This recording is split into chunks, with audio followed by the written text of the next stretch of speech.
Sorry everyone, I'm dealing with some technical difficulties over here. I will be up in just a second. I'm really sorry. Sorry.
think my model's not working. Of course it isn't. Come on. Go away. Reset. Reset.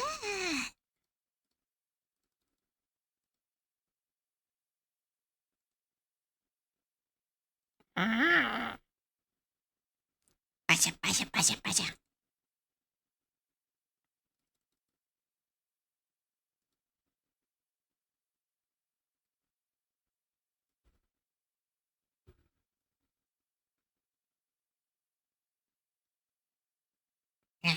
Computer.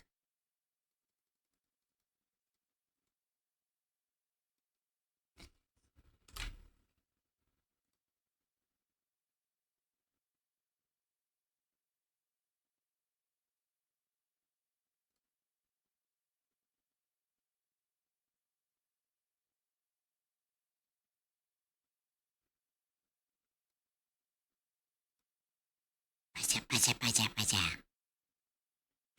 The model has stun counters. I can't wait for my new model. I need another month to finish it. Ah! Hi, everyone. Wait. Yes, I'm not muted. Hi, everyone. Welcome to the stream. Sorry for the slow start, dealing with a bunch of technical stuff over here. But hi, everyone. It's good to see you. We're back to normal, and we're doing some gobification stream. We've got the next person on the list that we're going to turn into a goblin. Yay! Woo! Let's see. Oh, David Dino, thanks for the raid. And where is it? McBow, thank you so much for the resub. Mythrai, thank you so much for the resub. And David Dino, congratulations on first. So sorry that took so long to start. That was very much whoopsie doodle. Where I was trying to get everything ready and everything decided to crash all at once. My computer's drivers stopped working first. You know what the thing when you turn something on and it's like, oh, it just forgets to run the drivers. But yeah, let's say hi to everybody. Everyone who's amazing. Hi, David Dino. Hey, Napalm. Hi, Dyslexia Croon. Hi, Mythrai. Hi, They Who Are Bear. Hi, McBow. And hi, Dad. Hi, Germ. Hi, Lumera. Hi, Lumen. Hi, Ricker. Hi, Neckeye. Hi, Sundrake. Hi, Wolfscarab. Hi, the Genie Problem.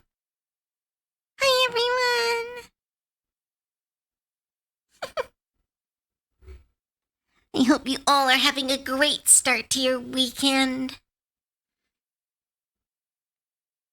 Hi, Mao. Oh, happy belated birthday, Mao. I didn't get to, I said it on the server, but I didn't get to say it in person. Hi. Watching you on the TV. Aw, I'm honored. Oh, what's this? It is time to awaken the cute Goblin Cove. We call upon the power of Twitch chat and awaken to save this land that once was taken. Exploiting you. Wait, is this like a poem? Oh, I have to read it spicy? What the heck? That's so silly. Give me a second.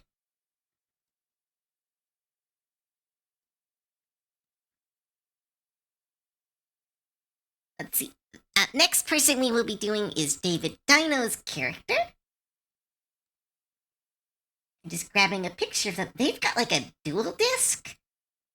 So this is going to be interesting.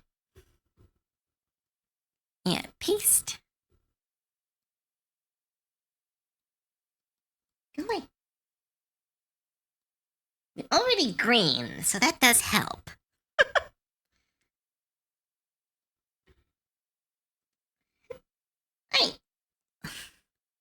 soon as Goblin Eyes opens all by. Hopefully they will be open. Let's see, how many more people are on the list? Let's see, how many more goblins do we have to do? We have 1, 2, 3, 4, 5, 6, 8, 9, 10. We have 12 more goblins before I can open the redeem up. There's too many. So we have to try to go do these quick instead of spending 4 hours on each one. My want to give free art is my undoing. But right, I have been given an incredibly long thing to read in a spicy words. I am upping the price of that redeem because it is being abused so much. But all right, let's try to read this, and then we'll start. Sorry, everyone. All right. Wait, but I'm talking about whatever. It is time to awaken the cute Goblin Cove. We call upon the power of Twitch chat and awaken. To save this land, I once was dead. Every time I try to do a long one, it turns into a baby voice. You can't do long ones. I can only keep up this spicy voice for so long.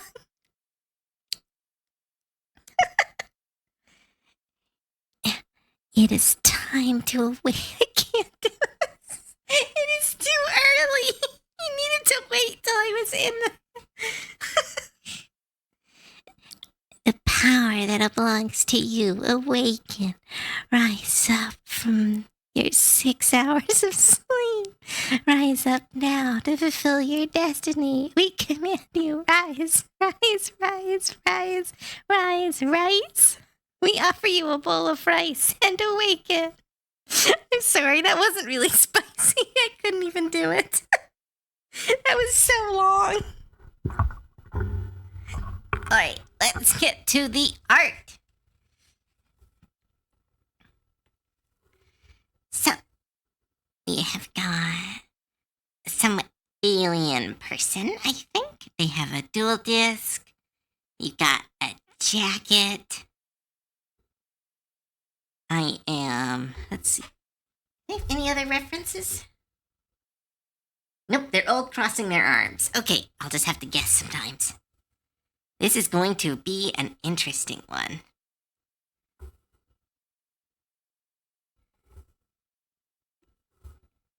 I thought it was good. Oh, ironclad.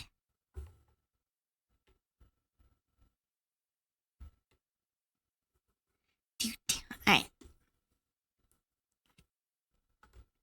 So, it's been so long. I'm so excited to draw goblins again. Pretty sure I'm gonna make you hate me sooner or later. Why would that happen? Oh, fuck off.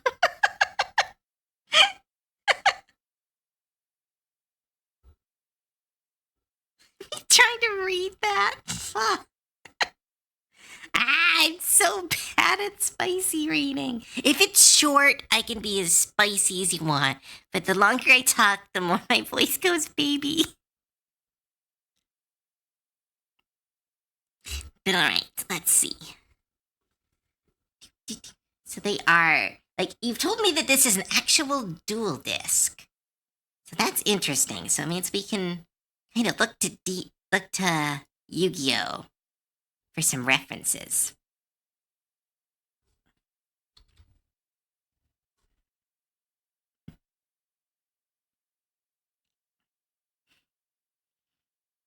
You sound the cutest. Ah, thank you. I don't know why, but thank you. I had very fun last night. I went to go see Exit 8 in theaters. It was really good.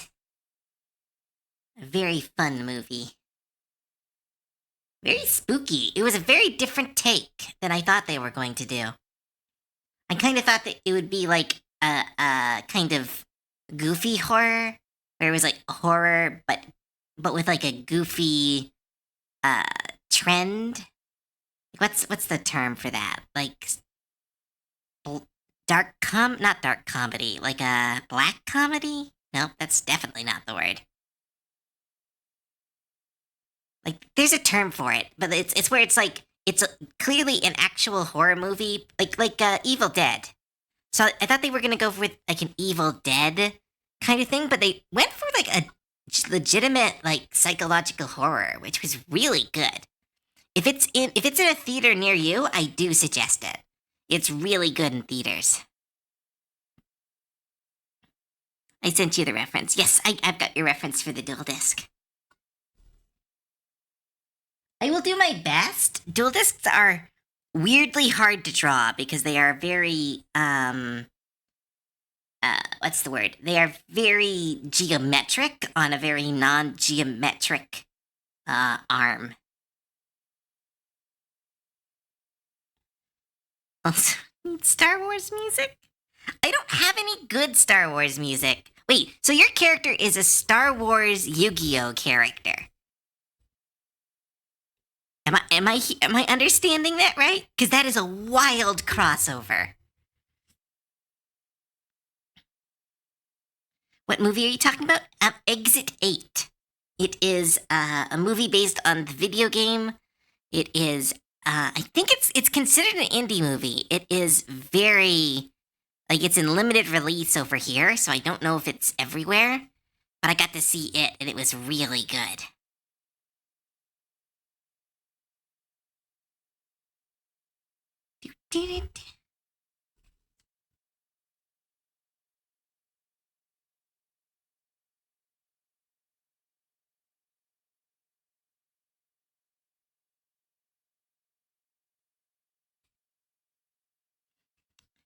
Deck I use is Cosmos. Oh, right, that was the Yu-Gi-Oh! Oz deck, right? It was like, no, they used like Wizard of Oz characters mixed with Star Wars, which is a wild thing for a card game to do. Like, again, I'm not a big fan of Yu-Gi-Oh! Right now. I used to be, but like, let's all admit, that's creative as fuck.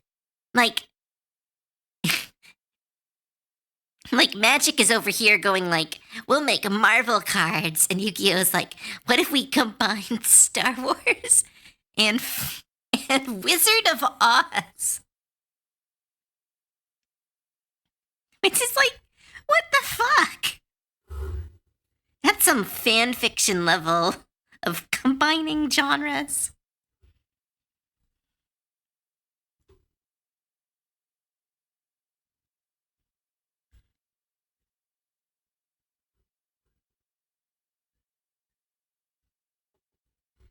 Let's do the classic pose.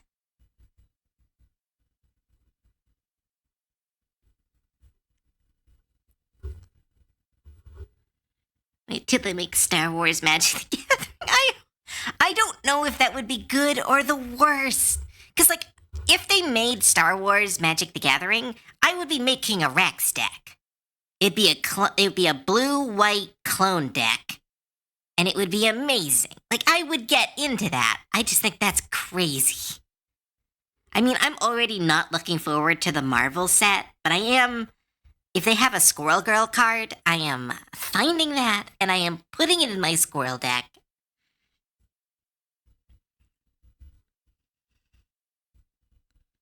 I'm kind of hoping they do what they did in, hoping they do what they did in Avatar and have like a picture of like comic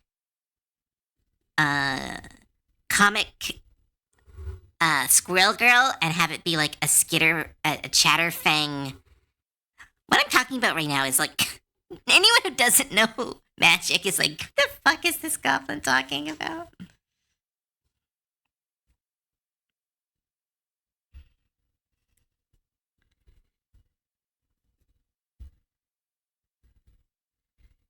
Classic Yu-Gi-Oh pose.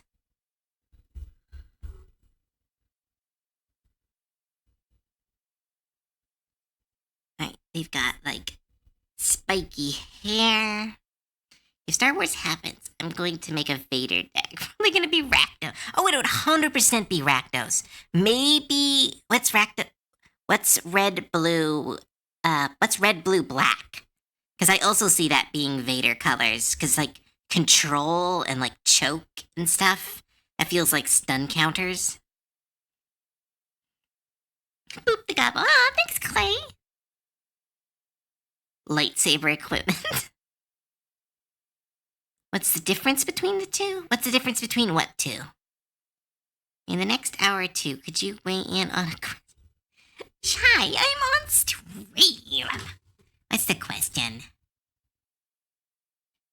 Is it in art school? Let's see, art class.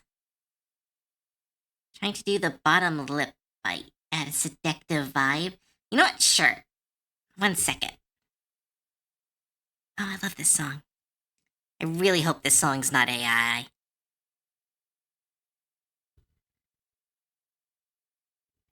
Alright, we're doing a tutorial. Shy keeps asking me questions on stream, and the vengeance for that is you are getting put on blast. I'm sorry. So you want lip bite tutorial?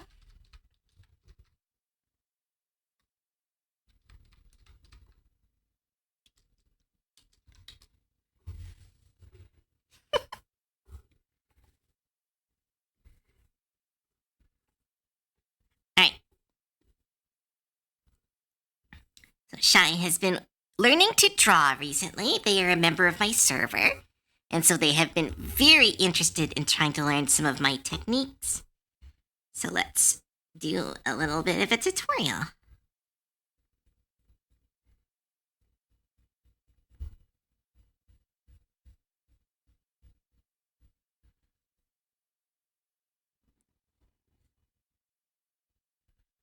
So when it comes to lip bite, there's a couple ways you can do it. You're doing one of the classic ways. Essentially is you draw the teeth, and the teeth go extend from the line, then you draw the bite.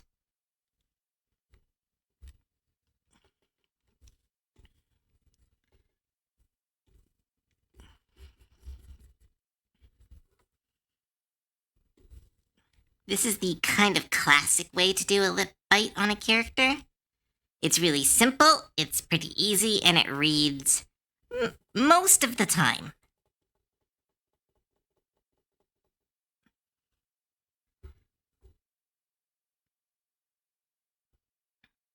But, let's see, what would be a better one for this pose?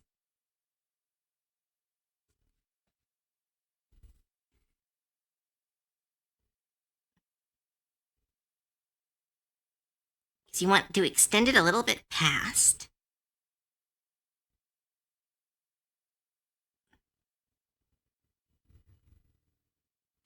You don't want too many lip curves or it's going to look a little off. So you add a little bit of a smile to it. Add the lips if you have them.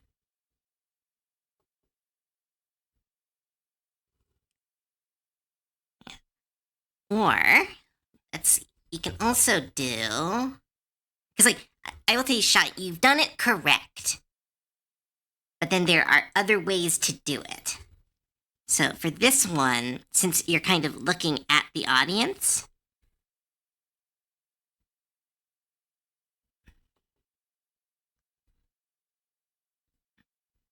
first thing I'm going to teach everyone, because this is something that I am struggling with.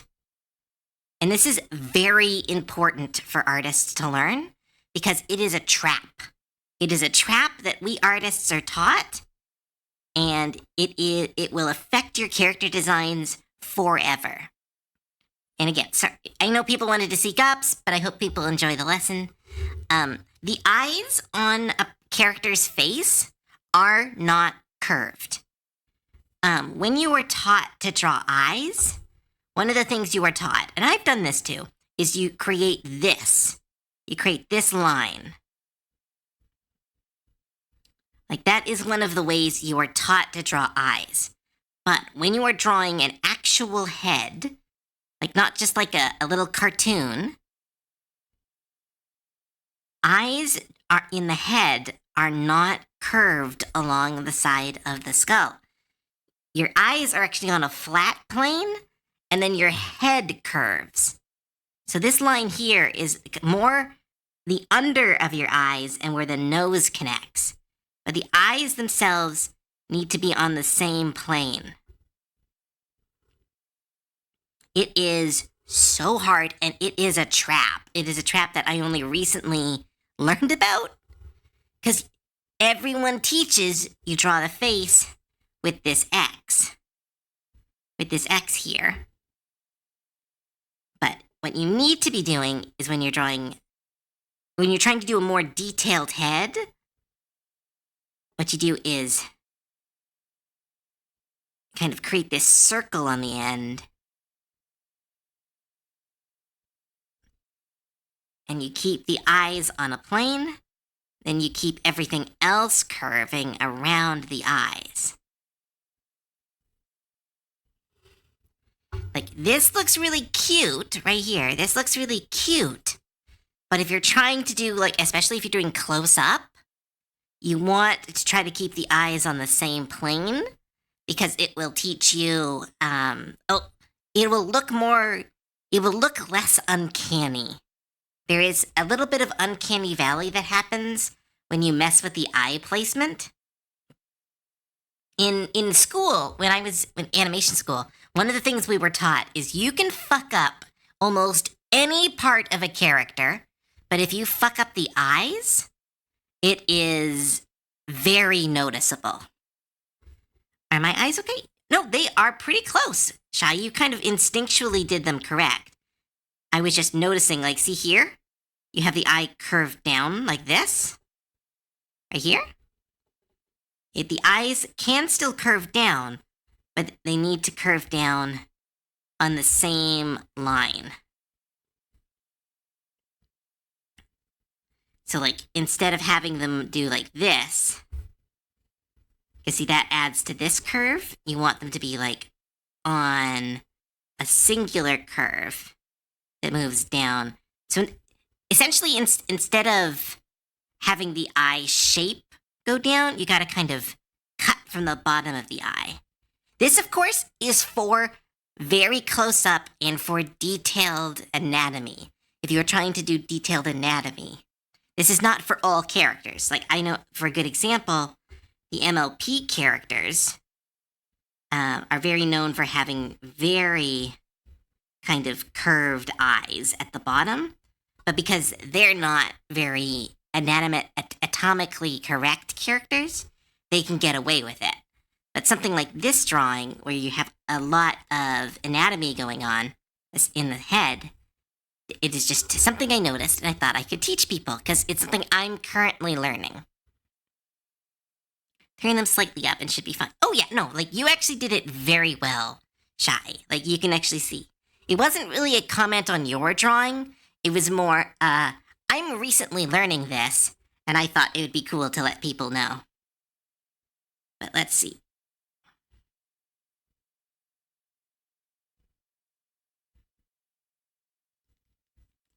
See, here's the thing. Lip bites are legitimately, they feel like they should be super easy, but they're really hard to get right. And that was, I know, your request. I'm trying to find a good reference so I can kind of show you. Because I've done some really good lip bites in the past. And I think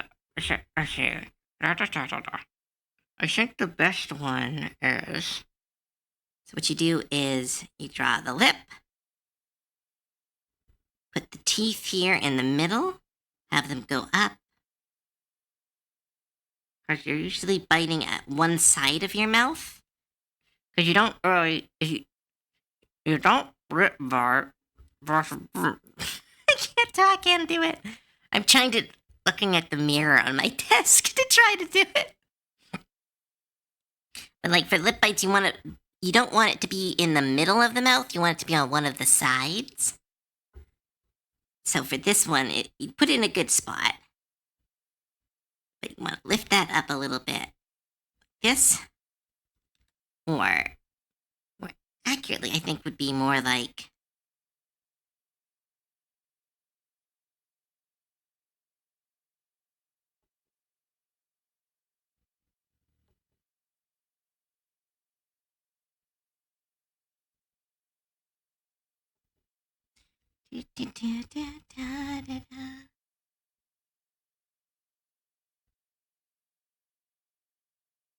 See, lip bites are really hard. I'm not very good at them.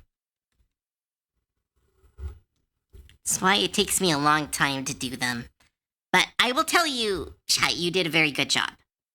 That is a very good job for a starting lip bite. I would suggest look up images of lip bites and try different angles of them until you find one you like.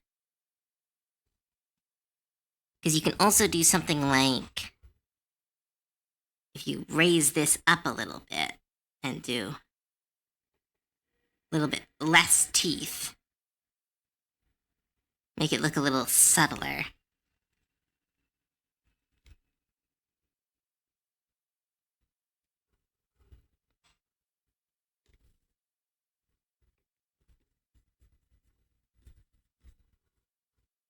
To kind of try to show it like that. Less teeth. Yeah, less teeth. That's what I think I was trying to get. But right, there's the tutorial. That was a bit of a tangent. Back to work. Do-do-do. Oh, hydrate. Thanks, son Drake. Grab my water.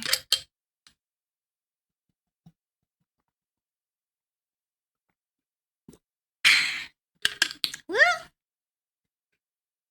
Gamer subs in the morning. Woo.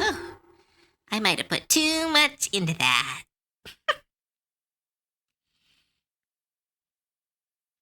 I couldn't tell what's good and good. What?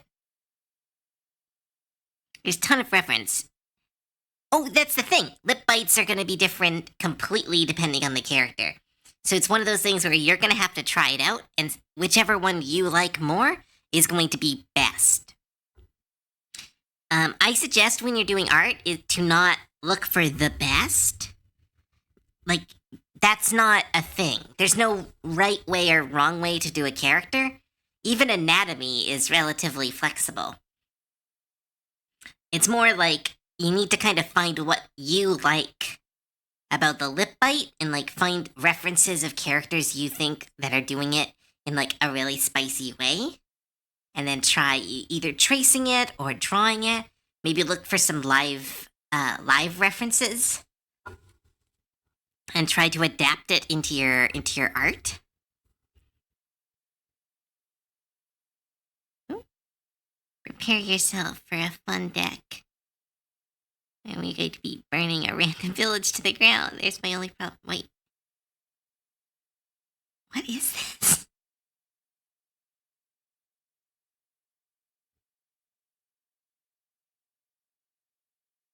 What is this? I know, I'm not reading all that. What is it?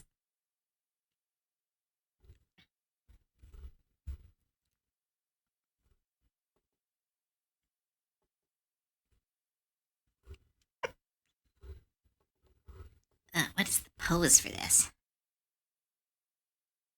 I wish they showed the legs for this pose.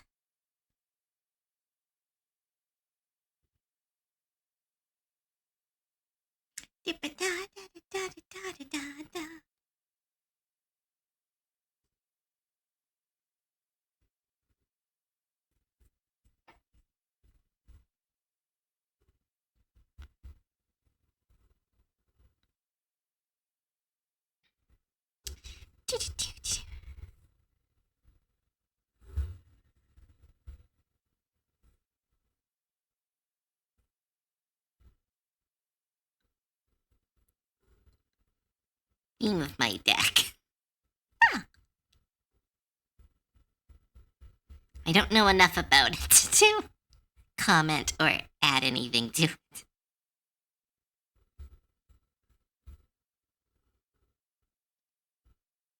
Fangs and maybe a slight trick up, depending on the character. Well, that's a lot, but I don't know. Us goblins don't really bite our own lips that much. I mean, I do. That's because I've got weird, sharp teeth.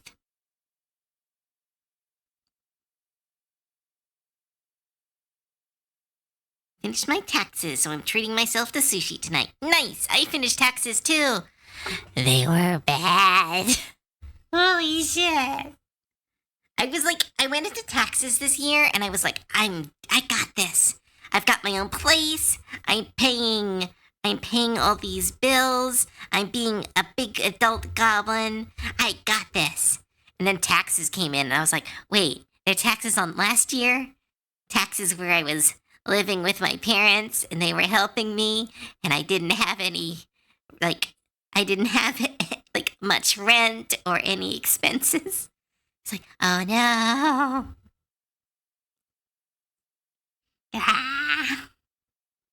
So, if people notice that Cove is a little bit stressed, that's the why. But I'll be okay. Like, I don't want to make people scared. I am very fine. It's just very one of those an adult moment. Because before I worked an office job, and where I live, they take taxes out of your. I don't know if this is everywhere, but they take taxes out of your wages before tax time. So, like, for 6 years, I, air quotes, never paid taxes because essentially I paid it throughout the year. So, if anything, I got refunds. And then as soon as I started working on my own, I actually had, like, actual taxes. And I was like, oh, this sucks. This is why people complain and are mad all the time. Ugh, difference between an office job and a non-office job.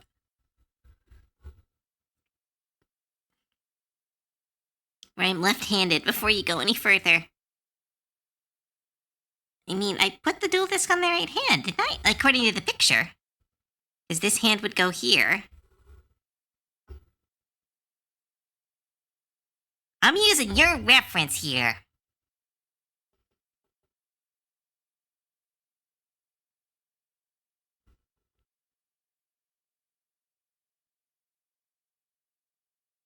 So, here's the awesome thing about art.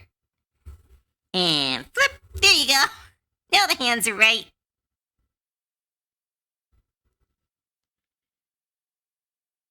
So long as they aren't working for yourself. Yeah. Okay, cool. But yeah, so this has kind of been a new experience for Cove. Which makes me feel very childish despite my age.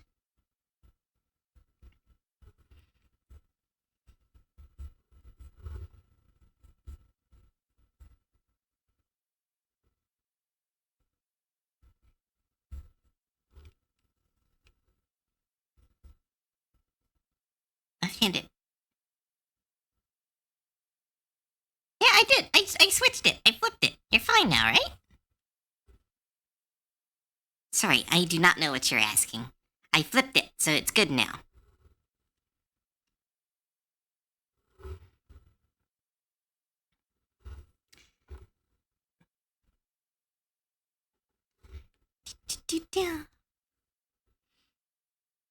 Sa.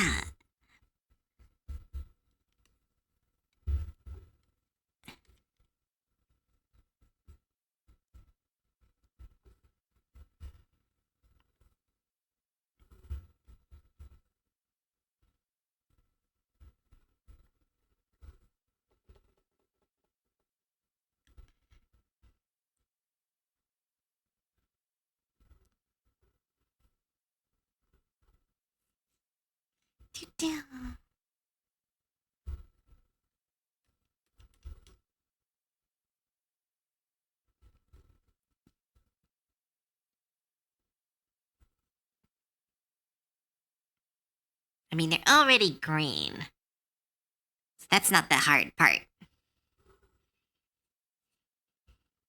It's so weird that I'm drawing a Yu-Gi-Oh character. This feels like one of those cards in Yu-Gi-Oh where it's like they have a fourth wall break card. Where someone's just wearing a dual disc or something.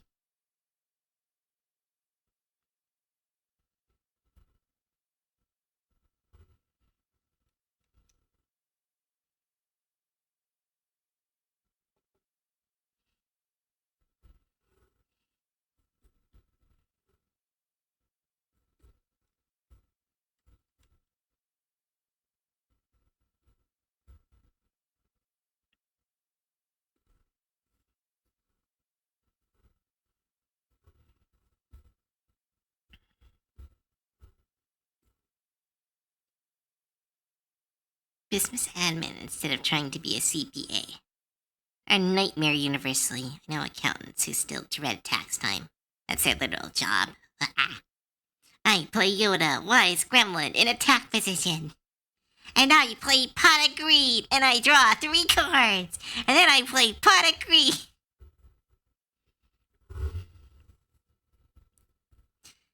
I still think they need to put a Pot of Greed in Magic. I think it would be such a funny card.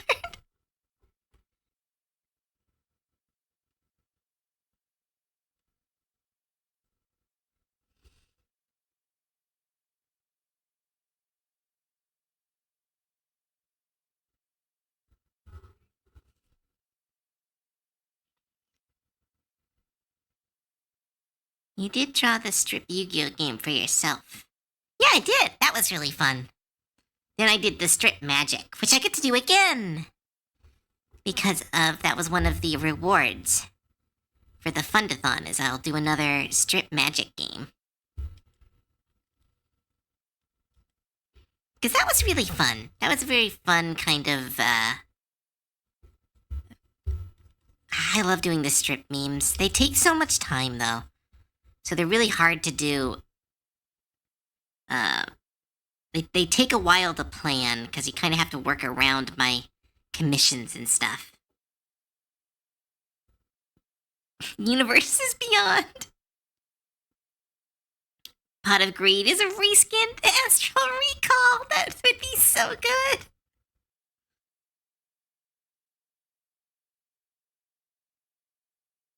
That would be awesome. You do a dual disc system for Magic. I've always seen, like, for Yu-Gi-Oh, they have a dual disc. For Pokemon, they have the Arena. And for Magic, I always saw it as, like, cards floating in front of them. Like, that's how I had it, where it was very much like they have a field of cards in front of them, their hands outstretched. Because, like, the whole point of Magic is it's, like, sorcerers doing battle. So it's kind of like that silly VR game I've seen clips of, where you're casting spells in front of you. You activated my trap card. I have the high ground.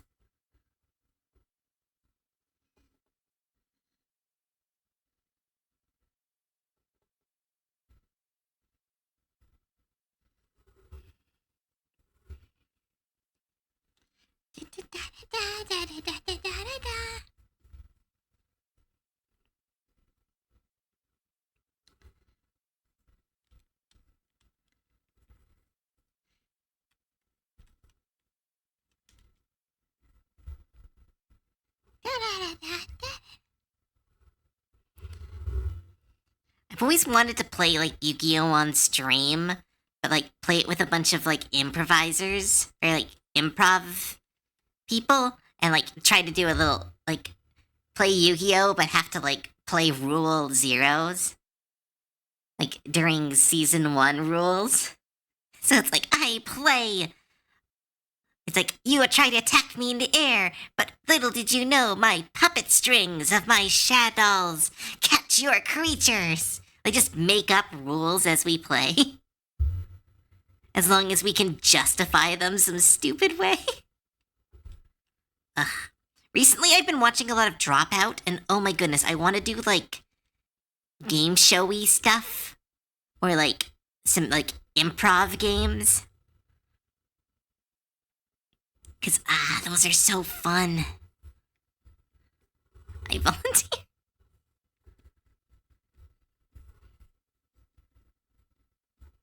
Because it would be very fun to kind of, like, try to play Yu-Gi-Oh! But, like, as a role-play game instead of as a real one. Duelist Kingdom with modern decks. That could be really fun. I think you would have to play old decks with Yu-Gi-Oh! Because, like, new cards are pretty hard to improvise around. But it could be a fun little experiment.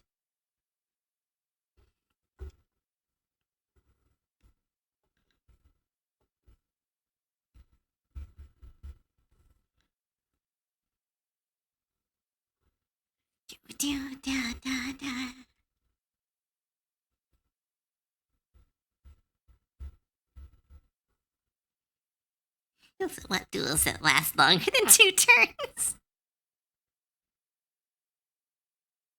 Like a tabletop kind of setting, like D&D. Yeah, like kind of like a D&D Yu-Gi-Oh could be kind of interesting. That said, I am 100% sure that, like, I have a one-shot coming up that Celty asked me to plan, and if it, like, goes well, I want to try to run my JoJo's Bizarre Adventures on stream, because I have an entire system for JoJo's that I absolutely love, and I would love to be able to, like, play that on stream.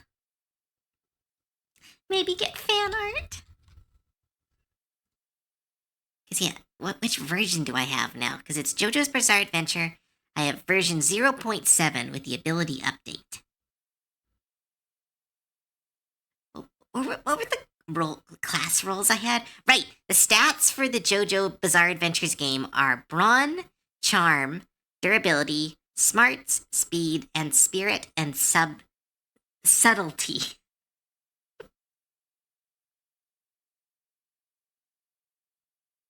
That was such a fun game.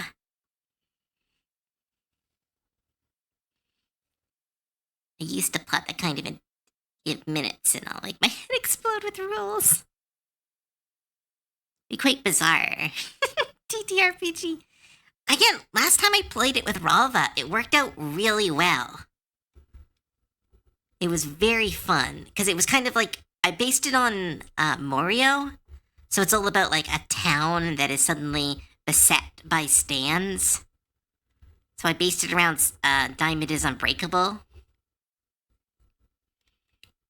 So less Stardust Crusader and more like Monster of the Week, which is what it's based around. It's based around Monster of the Week. You triggered my trap card, Uno reverse. All right, let's try cleaning this up.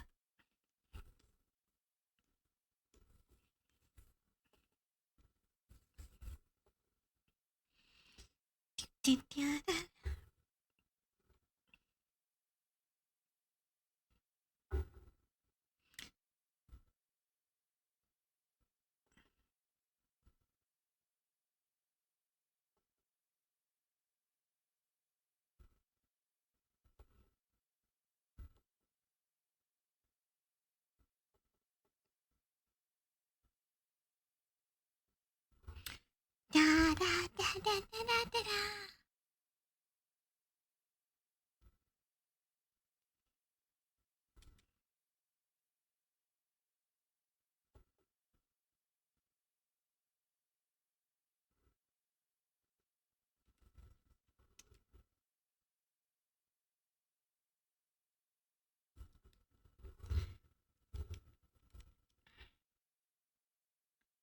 But no, I've got a couple TTRPGs that I've built that I think it'd be really fun to try to introduce them on stream and then see if I can give them out to people.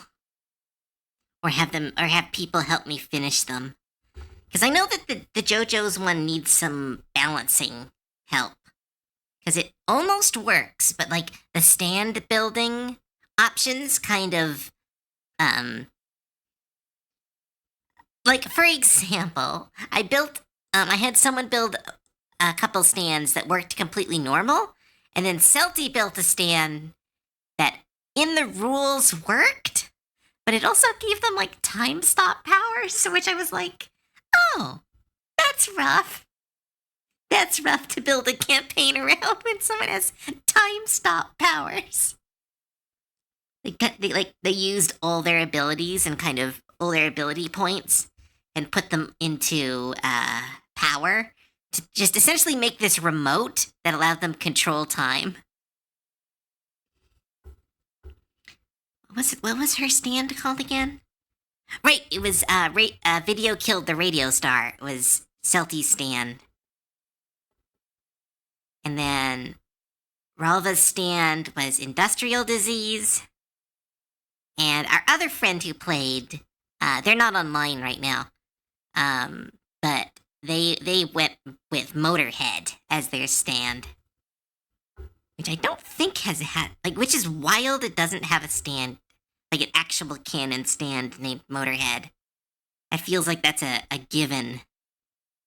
For those who don't know, Cove really likes JoJo's Bizarre Adventure. It's one of those things I could rant about forever.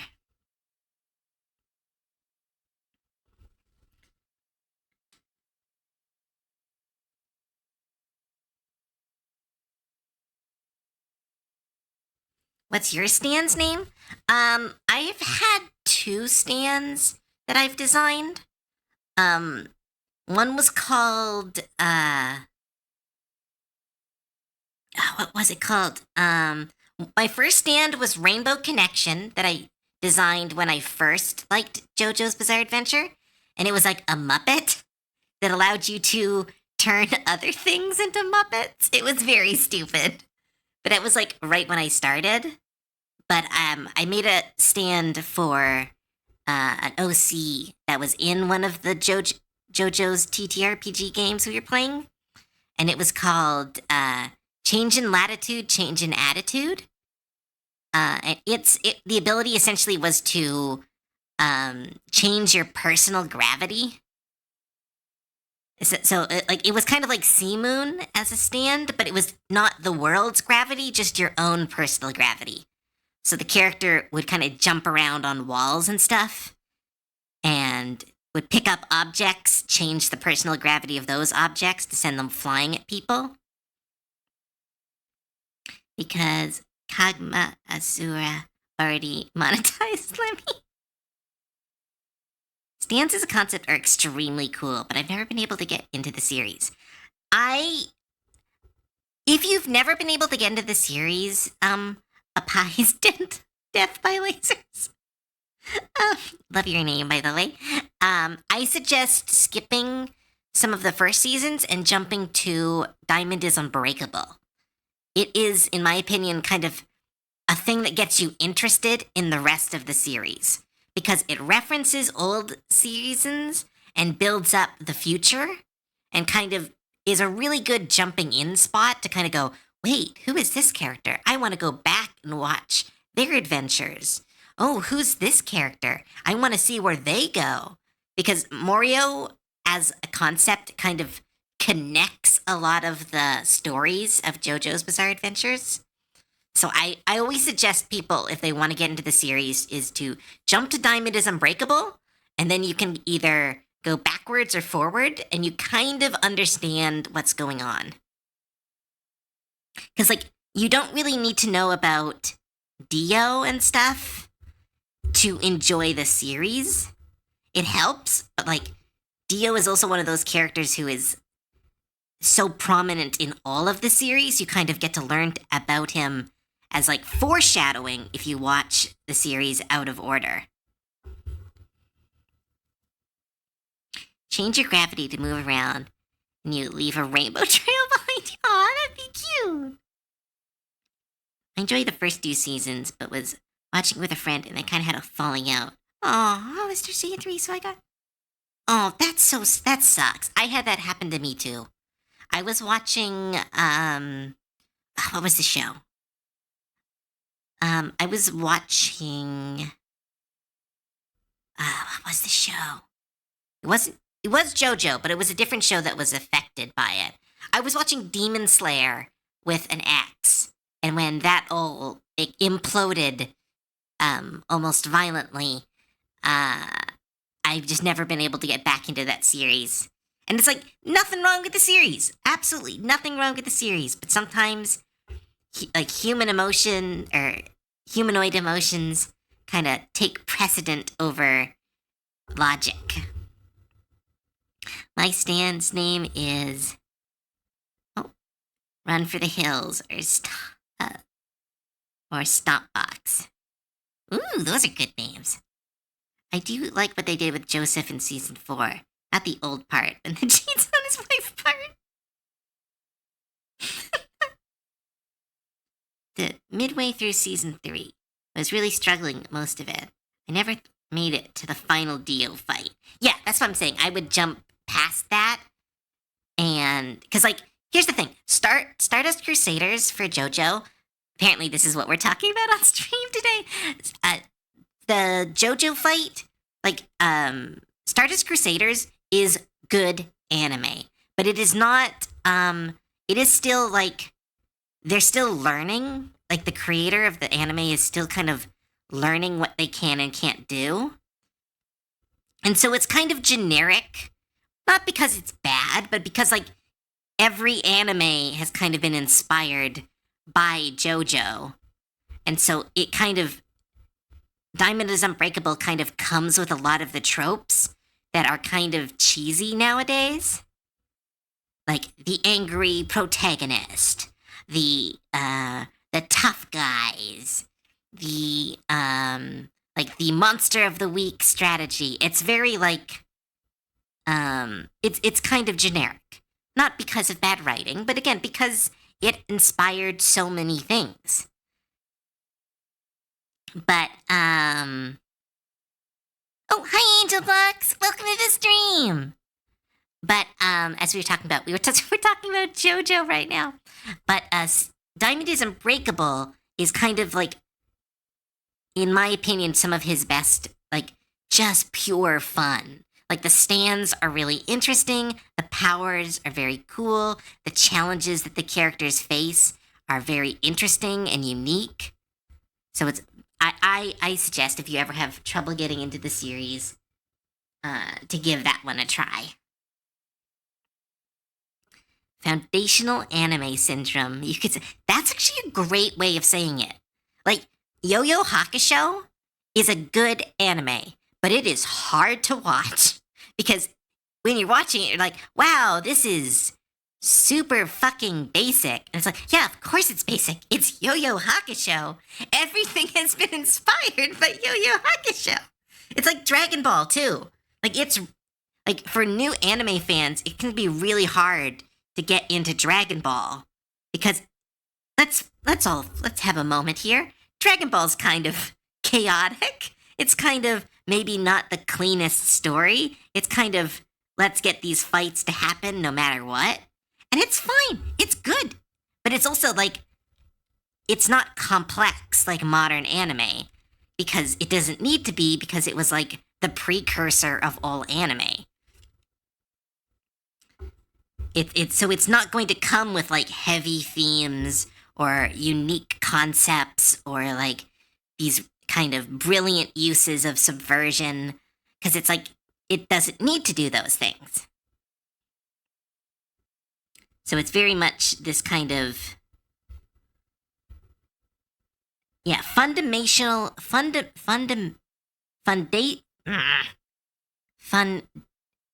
foundational anime syndrome is a really good way of putting it. Is why I go back and watch Kagena's complete chaos. What the foundational anime of isekai would be. Pitch Digimon as one of them. I think, blending fundamental and foundational. Yeah. I mean, they are kind of similar, but yeah, it's my brain. But no, for the anime that inspired all isekai, I have to say the anime that inspired all isekai is not an isekai, which is hilarious.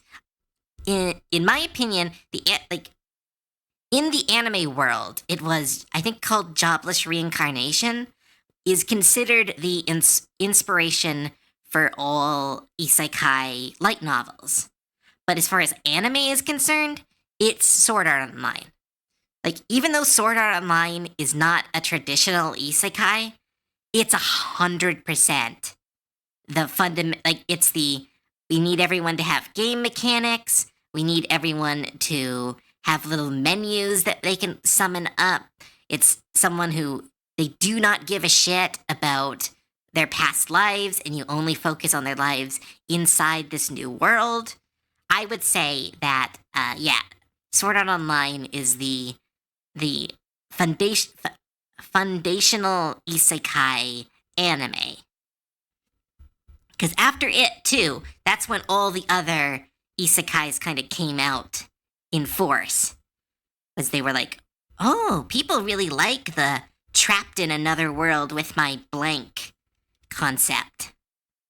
It's also where the kind of super generic protagonist for isekai, I think, because like the Kirito syndrome is a real thing in anime, where if you look at a lot of anime characters, they just are like the worst. They're just so generic because it's, again, they don't want, it's not their story, it's your story. You can see yourself as the suave, boring protagonist who gets all the ladies by doing generic, nice things. That said, I don't like Sword Art Online, so maybe I'm being unnecessarily mean to it.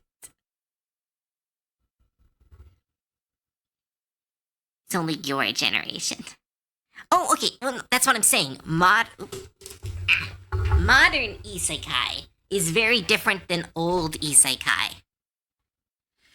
Because old isekai, you had stuff like Inuyasha and Digimon, which was a very different kind of beast to modern isekai.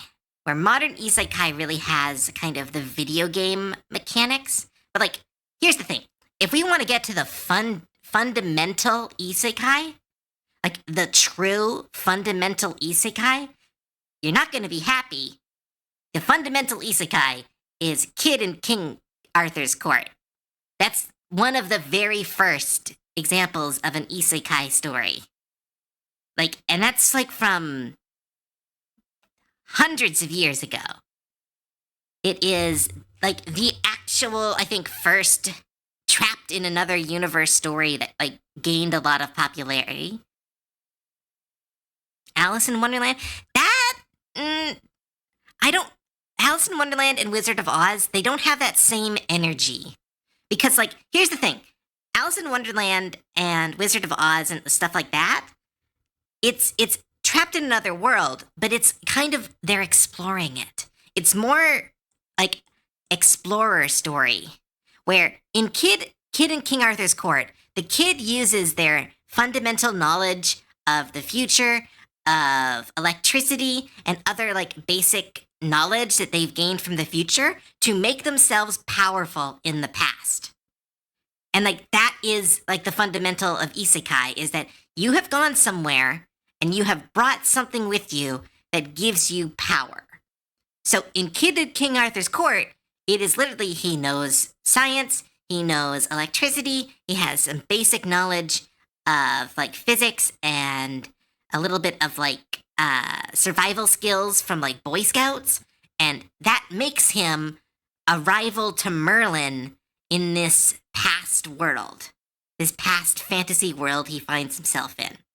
Where in Wizard of Oz and Alice in Wonderland, they are explorers in this new world. I would say Alice in Wonderland and Wizard of Oz are closer to like Journey to the Center of the Earth, or like stories like that, where it's all about you've gone to a magical world, you've stepped through the wrong door and are now exploring this strange world, and you just need to get back to Earth. Where in Kid in King Arthur Court, like that kid freaking rules. Like that kid, again, he is a rival to Merlin in that book. He makes Merlin look like a chump. That's isekai. That is the, I have gone to another world, and I'm going to take over. It's, Confederate Yankee and King. Yes, right. Sorry. Kid in King Arthur's Court was the movie based on Confederate Yankee in King Arthur's Court. It's very similar, and in both ones, it's a child, if I remember correctly. But yes, the title is technically different.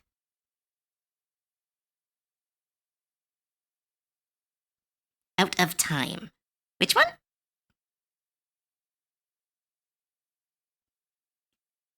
Are you talking about King Arthur's Court? Because that's definitely an isekai, because King Arthur's not real.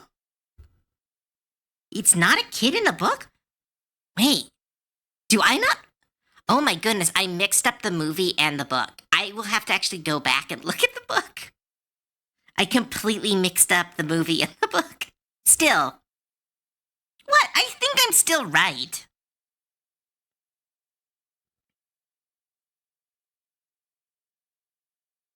Like, doesn't he use his knowledge to kind of show up Merlin? Or is that only in the movies? Have I only seen the movies? Holy shit, I think I've only seen the movies. Wow, that was a long rant that led to Cove hasn't read the book. It's an old soldier? What? Oh my goodness, I'm a dumbass. I completely got the book mixed up with the movie. There I am. See, this is why. Hi everyone, this is Cove. And this hasn't been Cove fucked up. This has been a PSA that if someone talks confidently, it doesn't mean they're right. Because I just talked a lot of shit about a book I apparently have never read. I thought I read it because I have a collection of Mark Twain books. I was sure I read that one.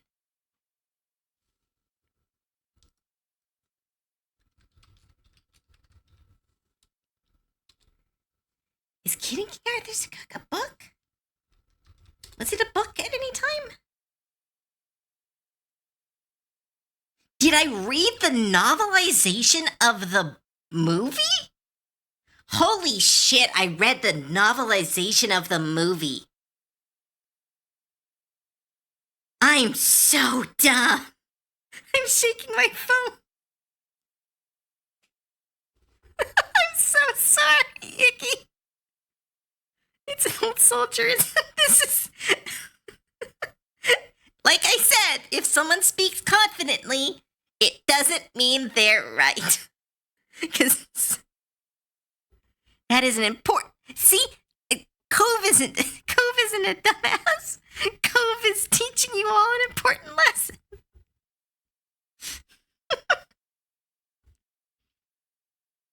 You were saying random stuff. To be fair, you did read the book, just the wrong book. Damn, that's like fucking wild. I completely rewrote the book in my head. I somehow completely rewrote the book.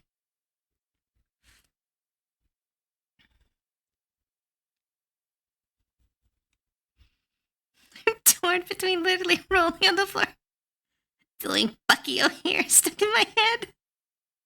Boo, nerd. This has been a very actually moment. Actually, this Confederate Yankee in King Arthur's court.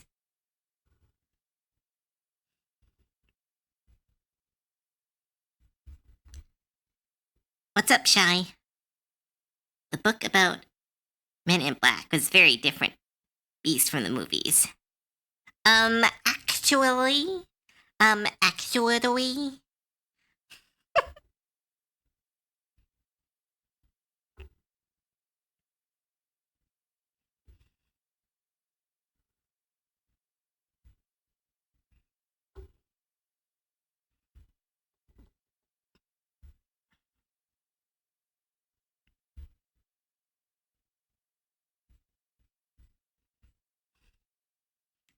Actually.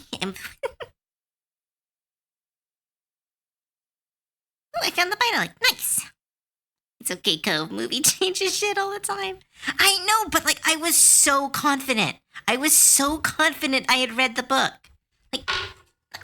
I'm pulling up my audiobook collection.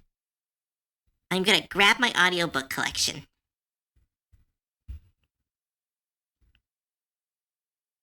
I'm 100% sure. No, I don't want other books. I want my books.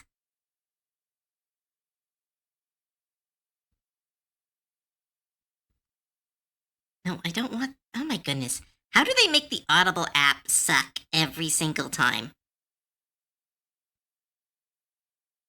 No, I don't want to discover new books. I want to know my books.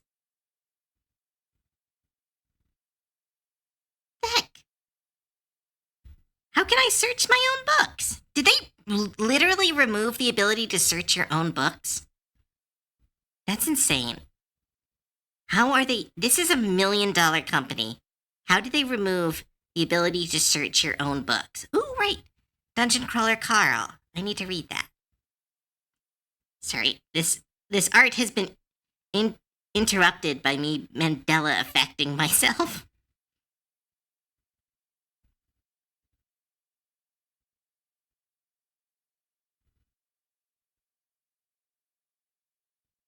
Yeah, no, it's Connecticut Yankee in King Arthur's Court. It's in my library. I have read it. It's listed as a book I have read. But I somehow completely mixed it up with the fucking movie.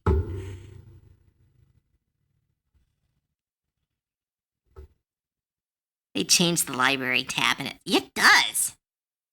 How does, again, it's a multi-million dollar company. How do they fuck up these apps so much? It's almost like they want you to accidentally buy books you already own.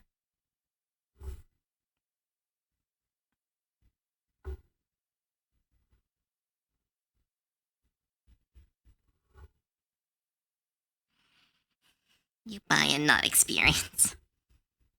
Yeah, it's like the store is the main thing and the library is just something they are unhappily giving you. They would prefer that you just keep buying and then like, wait, what do you mean you want to listen to the things you've bought? Don't you just want to keep collecting them?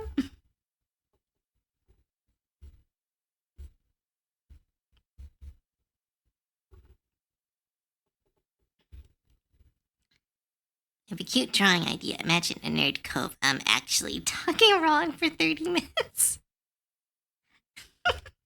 I mean, that just happened. We don't need to imagine it. I was so fucking wrong. I can't believe how wrong I was. So wait, if that's not the first isekai, because yeah, that one, I don't, because without the whole electricity and stuff, I think that loses the whole argument I had. So what would the actual proto isekai be? Would it really be Alice in Wonderland? Again, because it doesn't feel like an isekai. I mean, like, it is, but, like, you know, it doesn't feel like it.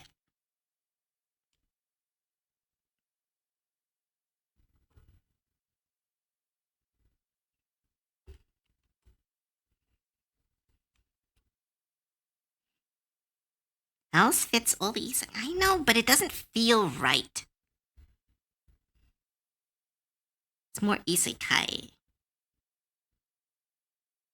than Sword Art Online. Piracy is theft.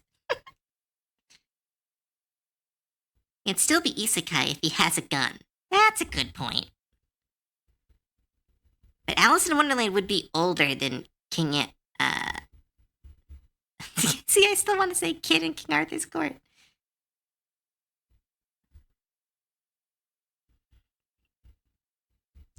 Here's the thing. I think when we talk about proto of stuff, we need to think about, like, the genre that we currently know, like the origin of the genre of isekai that we know. Because, like, if we do concepts, like the concept of being trapped in another world, that I could say is Alice in Wonderland. But, like, it's not isekai. Like, what we know isekai, it kind of is a very different energy or a different beast.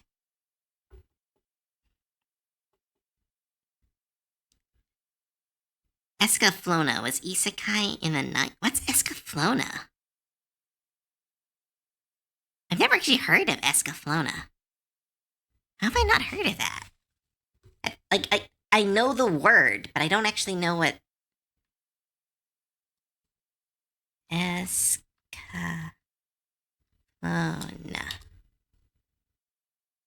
Oh wow, this looks pretty. 90s magical mech anime.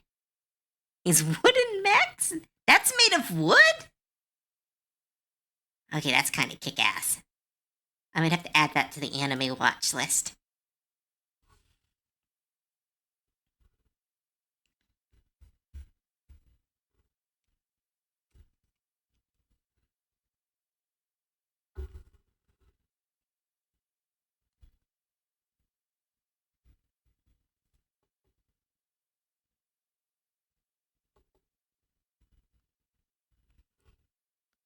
Mech equal paladins with steam-powered suits. Ooh, that's like Threadbare, which is one of my favorite book series. They have steam power mechs, which I thought was really cool. Ugh, Magitech is so cool. I have a lot of Magitech in my setting. Because, like, someone pointed out recently to me that's like, if your D&D setting is, like, 6,000 years old, it's like, why haven't they had, like, an industrial revolution? And I was like, it's because they don't give a fuck. Like, in my setting... Okay, someone pointed this out recently in my friend group. In my setting, it's a flat world, and scientists are kind of seen as jokes in my setting. And those were unintentional combinations, but like they have pointed out that like my world sounds like a conspiracy theory. And I'm like, no.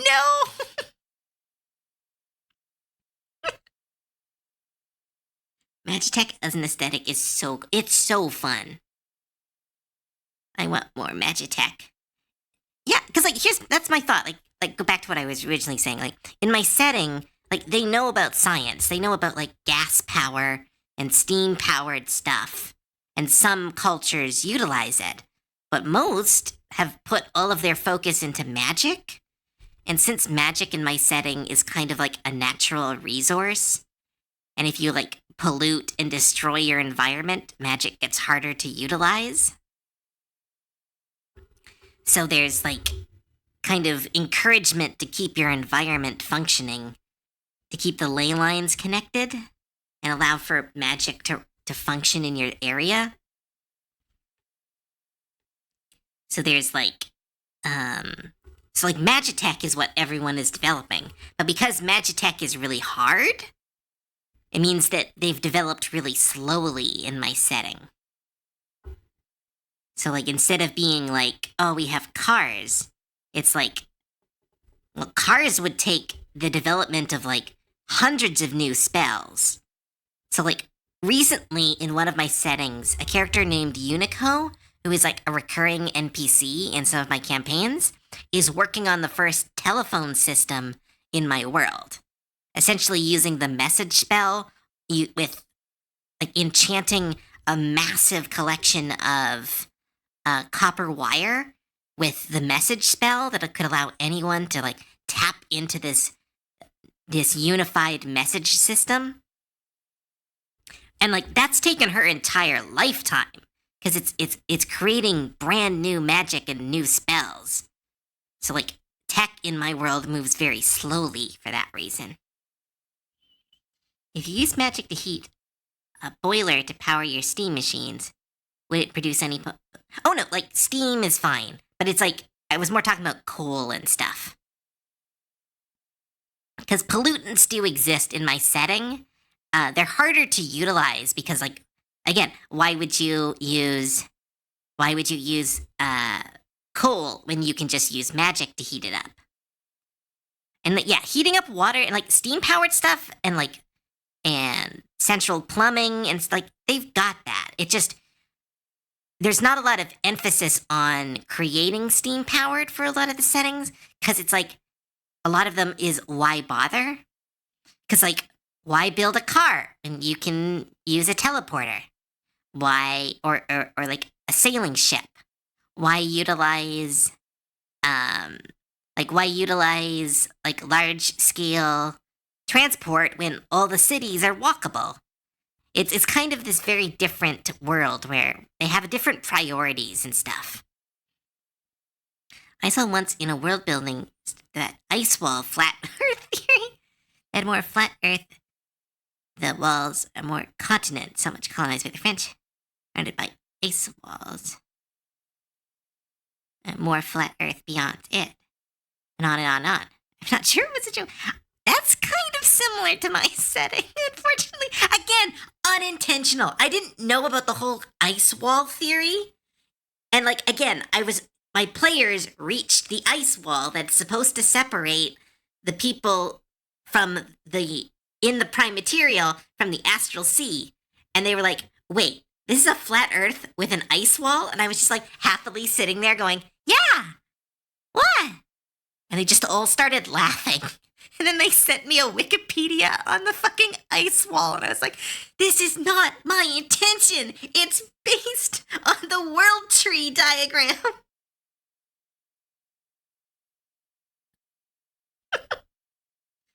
So good.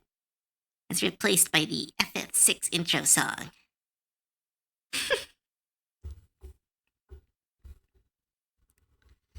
Cove not playing Yu-Gi-Oh! But casually summoning prime material dragons. Great minds think alike. No, don't compare me to those people. It was absolute accident. It was hilarious. Like, oh my goodness. I've never lived it down. Ralva still makes fun of me for it. And I'm like, Ralva's a fan of Norse mythology. And I was like, you know about the world tree. He's like, yeah, but it's funny. It's like, yeah, I made a setting with an ice wall, a freaking flat earth, and where scientists are kind of considered a joke. And it's like, that's insane. That is insane that all accidentally happened. And I don't know what that says about me.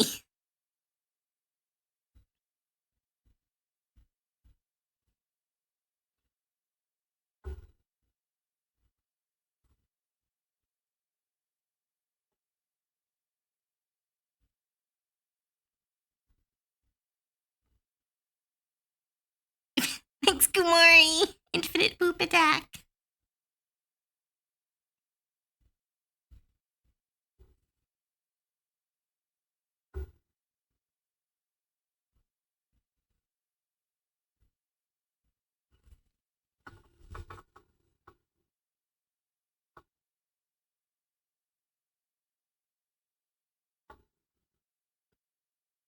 Da-da-da-da.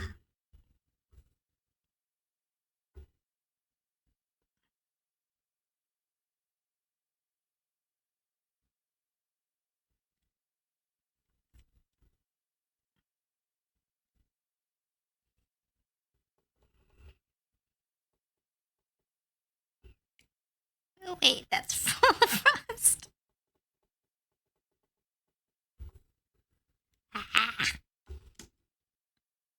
It's more like a wall of mist, but still.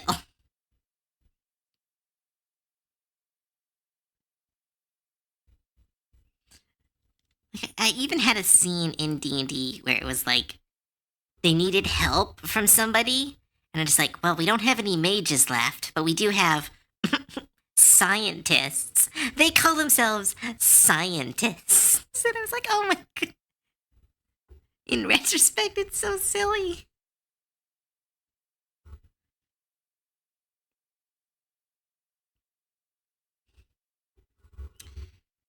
Nerd Cove strip game. Every time someone corrects her, she loses a piece.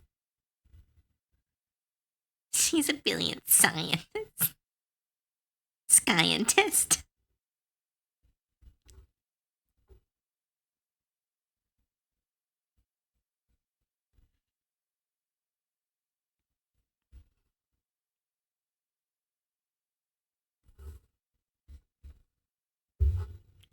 If we think of the real adventures of Johnny Quest episode, we need much more than 0. I didn't watch any Johnny Quest. That one never really came up in my watching of old cartoons.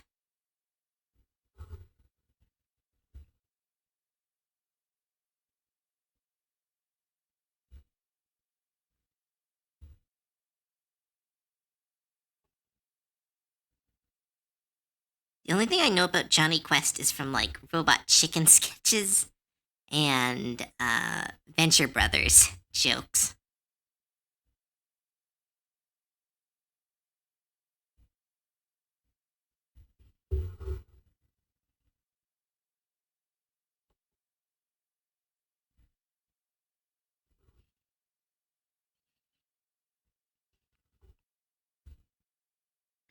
Venture Brothers is such. I still haven't seen the movie.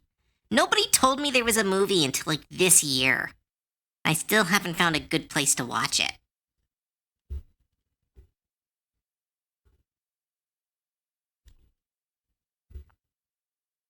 Real Adventures to watch. I don't know. I can't watch old cartoons anymore.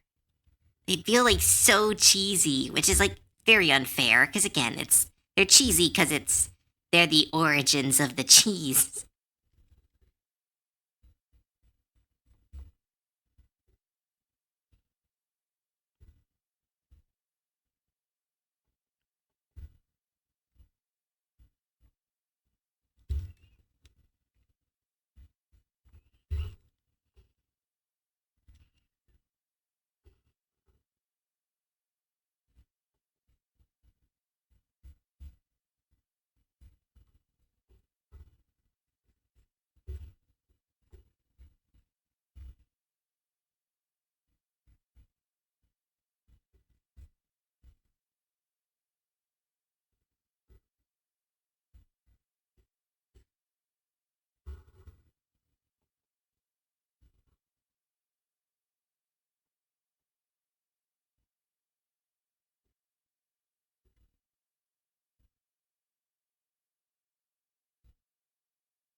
I think I can clean this up. There we go.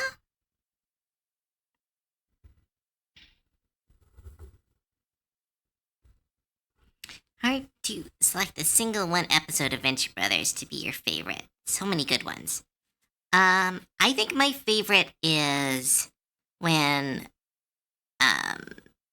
Henchman 1, 22, and 23 or 21? Yeah, Henchman 21 and 22 and Henchman 1 break into Spider Skull Island. It's one of my favorites, and it's the one that made me watch the show because it is it's like, you're gonna die. What? No. It's like, yeah, you're not even named character. You're super going to die. My name's Hank Hall. Ah, damn, man. Now you're definitely gonna die. Oh, okay, McBow. Thinking of your lovely vibes this evening. Oh, okay. Good night, Mithri.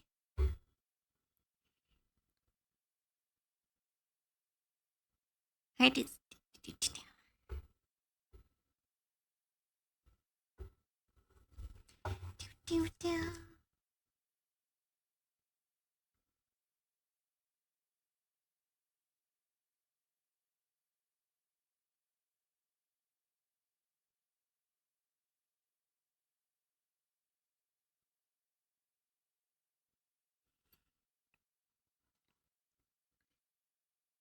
It's not an episode, but I don't know why. That scene where the monarch misses his girlfriend and the Indian girl all geared up and like she asked us to do. Oh right, that was the neighborhood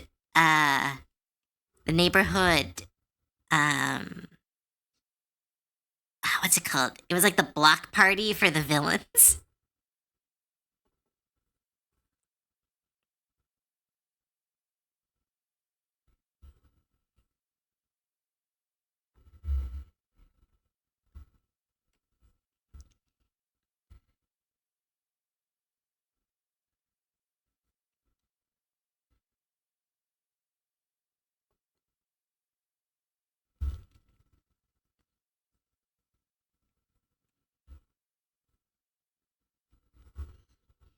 I'm so cute. Aw, thank you. This makes me giggle how unhinged the show can be. Hi, Silver Sweets. Welcome to the stream.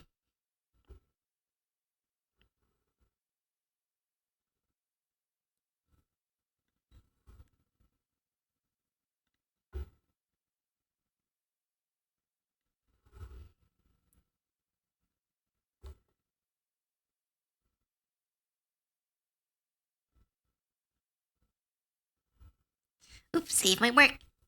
Thanks, Axelware. Welcome to the stream as well.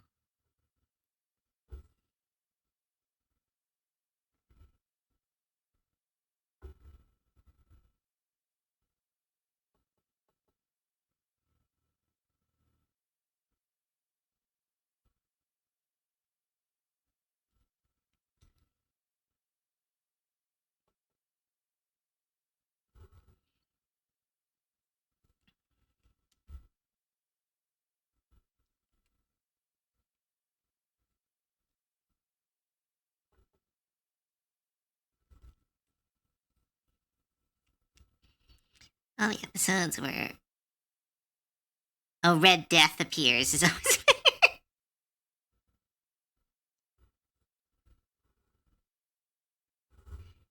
yeah, like that show had so much more potential in it. It's so sad that it was kind of treated like garbage.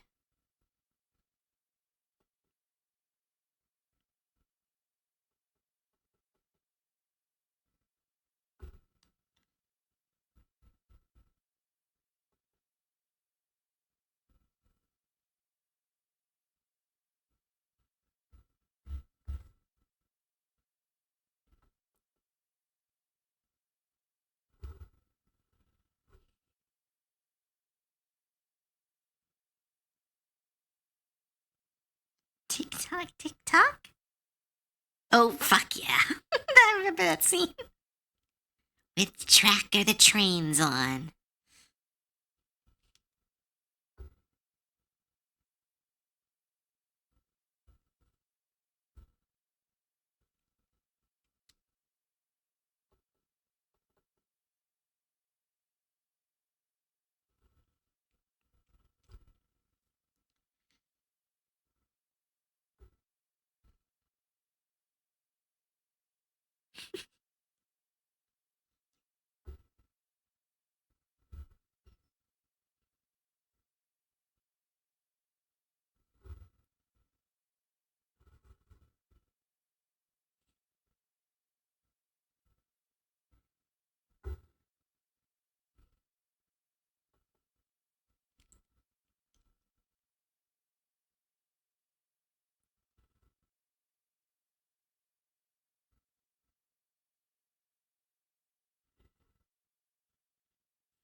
No, where that I have a set of very unique abilities comes from. Oh yeah, what's it called? The Taken quote. I bought 2 packs of the new Strixhaven set. One of them had, oh my goodness, congratulations, Komori! That's a great card. That's the blue one, right? I believe that's the blue one.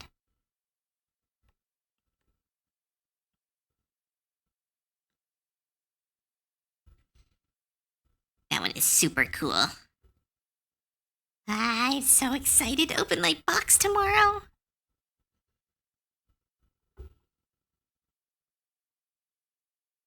Yeah, it's the one that has Ancestral Regal. Yeah. That one is so cool. I have the what's it called? I have the Emeritus of Woe. I was able to pull one in my pre-release box, which is pretty great. That one's pretty great. Ooh, yeah, that one. Yeah, we pulled the same one.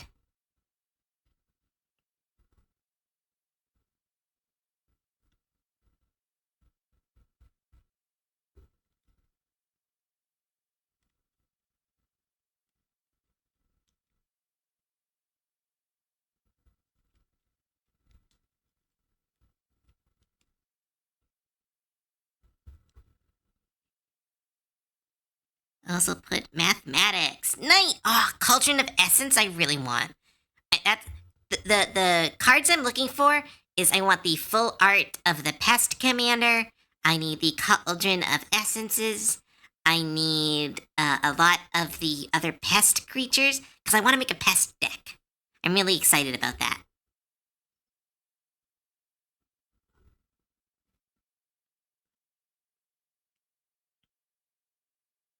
Ooh, same. Never got to use it. Yeah, same. I only used it once, but by that time I finally got to use it, I was already winning. came in 5th during my pre-release. It was really good.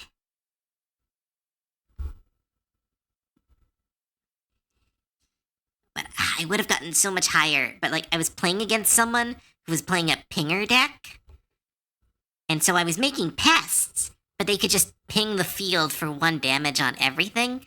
So I would lose my pests every single time, and I was like, ah.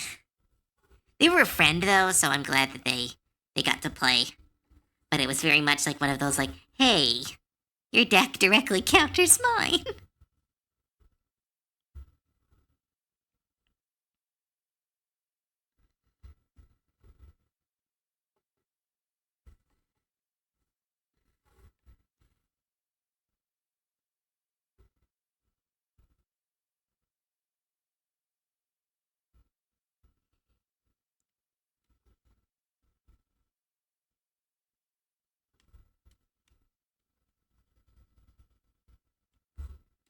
Share tonight.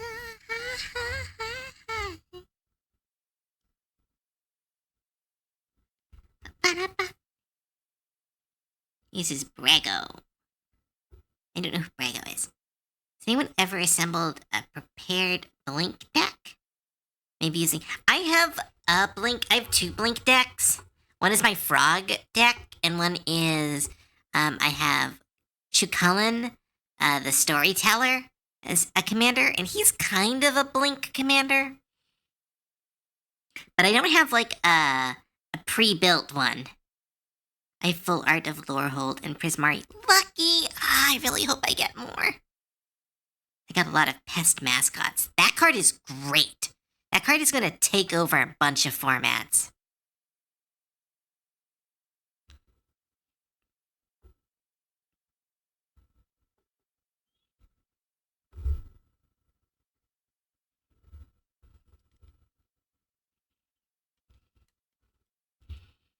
Do do do.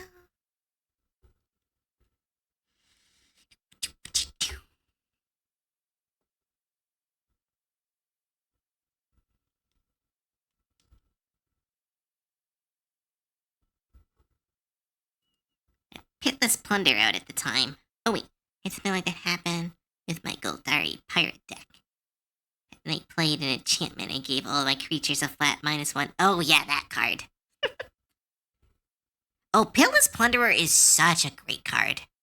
It feels like it should be, like, banned, honestly, with how easy it is to go limited, but I'm glad it isn't. It's a very fun card. I need a copy for my Sacrifice deck. That's the one I don't have a copy of it, so I need to try to find one somewhere. Maybe I'll take my Pitiless Plunderer out of my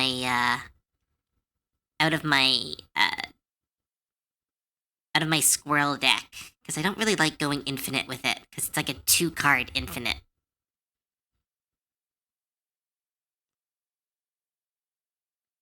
And in that, I got a lot of treasure tokens.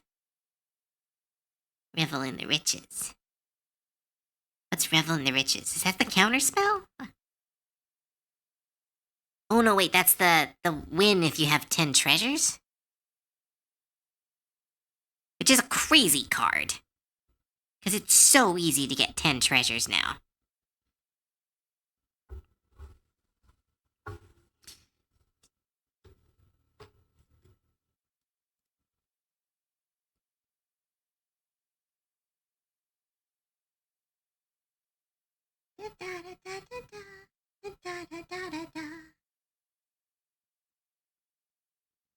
Oh, music's being weird.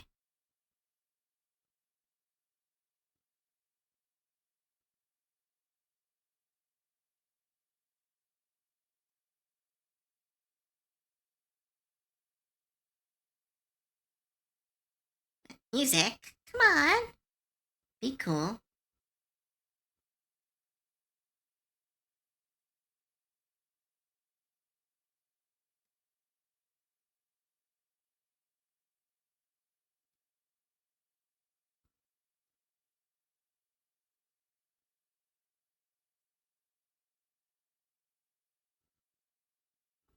I can't tell if... Is the music working for everyone?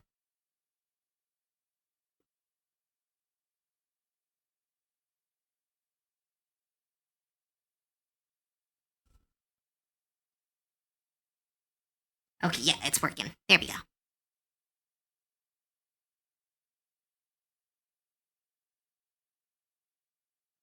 From the pre-release, I pulled 3 copies of Prismari. One in the pre-release box. It was playing Witherbloom. I sold one for $12. The second pulled in the booster I got for winning 2 matches. I gave that one away, and I pulled one in the booster box I bought that night. Oh my goodness, that's awesome though. I mean, I think the world is telling you you've got to play it now.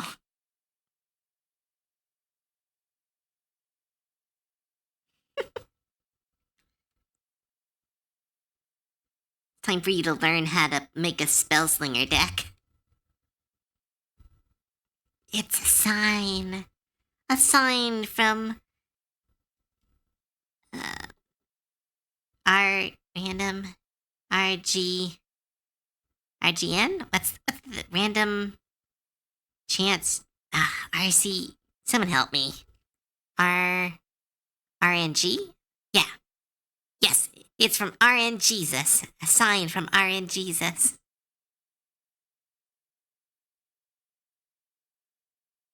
It's very simply named. I have 3 red-blue decks. Because I have Uncle Iroh. It technically has green, but it's mostly a red-blue deck. I have Alana, which is the Otter Commander. And I have Locust God. Vivi goes, I hate Vivi. I hate Vivi. I was totally fine with Vivi, and then I played Arena for like the first time last week, and I was like, wow, I hate this card. I hate this card with a passion. Every single Vivi deck is exactly the same, and anyone who says it isn't is a fucking liar.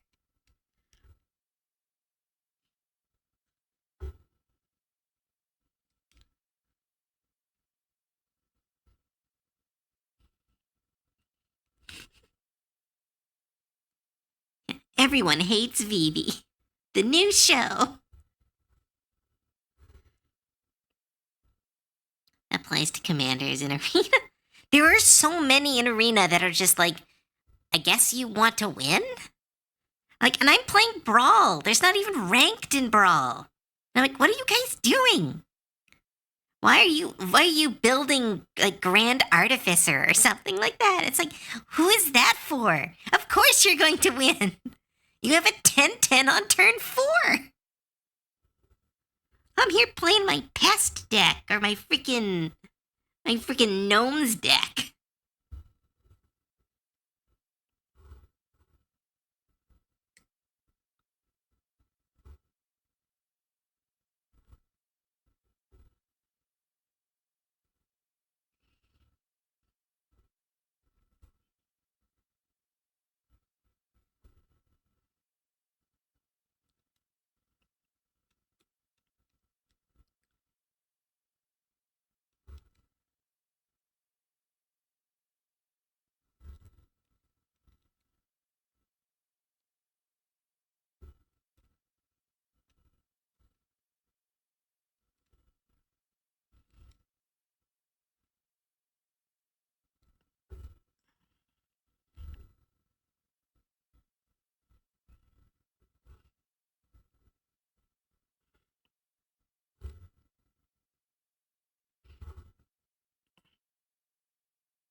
You get extra gold for getting your first win of the day. I know, but still. Gave up magic for months at a time. Arena's my only. That's rough. Like, I still play Arena, but now I'm kind of playing it just passively. Because they took away Brawl Ranked. And I was like, oh, I don't care about this anymore. Thank goodness. Because it was kind of getting all-consuming. It was just too easy to play matches with people. Then again, it is stupid hard to make decks.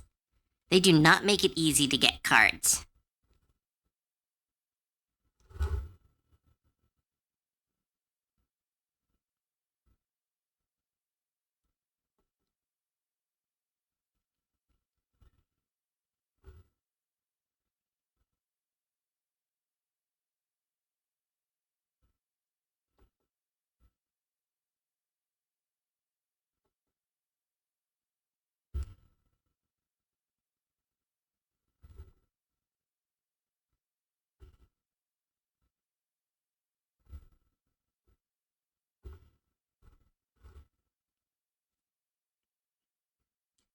the one when it got, so they build it for it.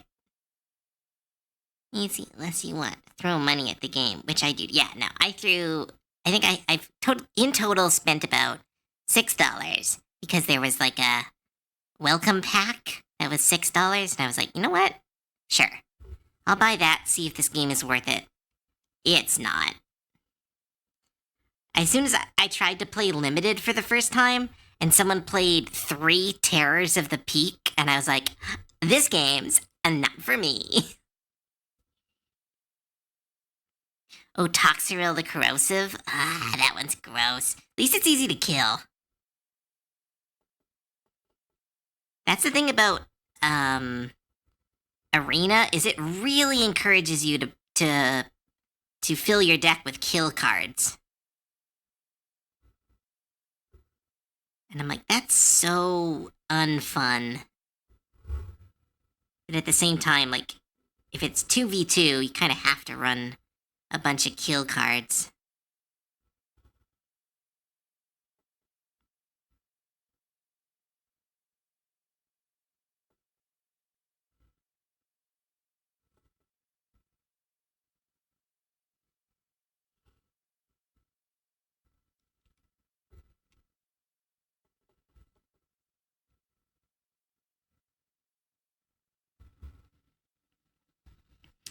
I have my showcase version of Children of the Apocalypse in the deck.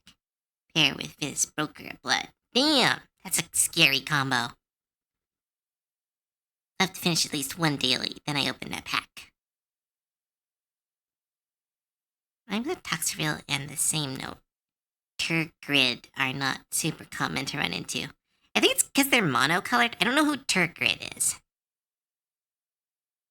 Got a few decks I still need to play against people with. Are stealing people stuff. I've got a stealing people stuff deck too. It's very fun. It does make you a villain pretty quickly though.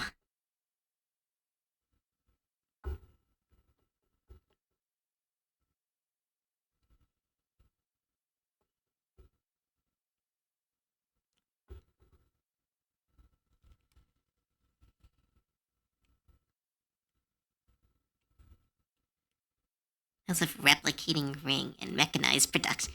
Ah, Replicating Ring is so fun if you've got Proliferate. I have it in my Proliferate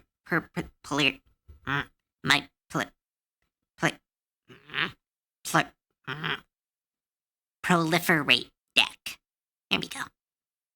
It's very fun card. Hi, Osloon. It's going well. I have to draw a male goblin, which is always harder, but I think it's going well.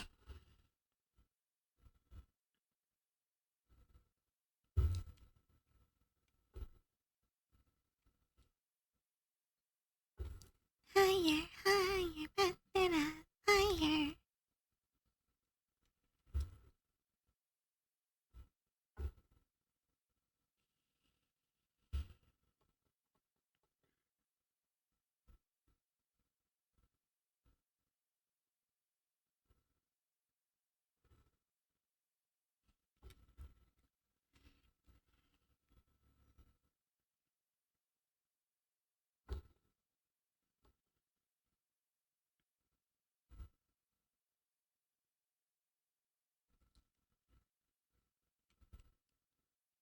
I think you're doing a great job. Oh, thanks, Steve Tegno.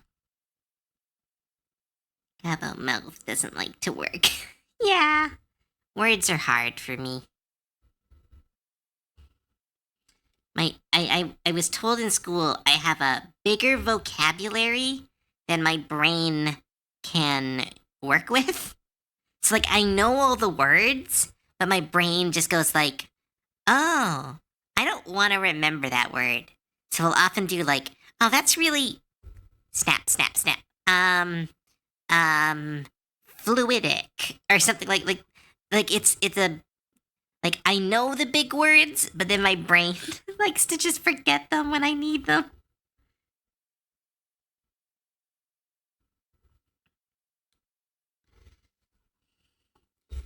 Can't stay too long because of work, but hope it goes well. Oh, all right, thanks, Osloon. Thanks for stopping by.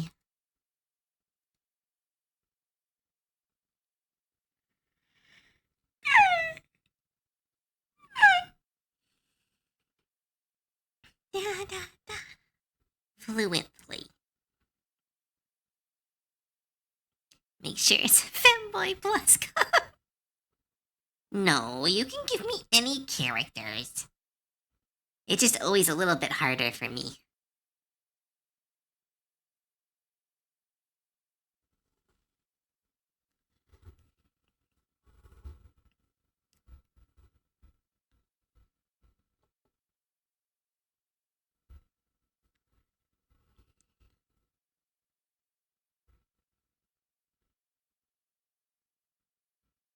This song is coming up a lot today.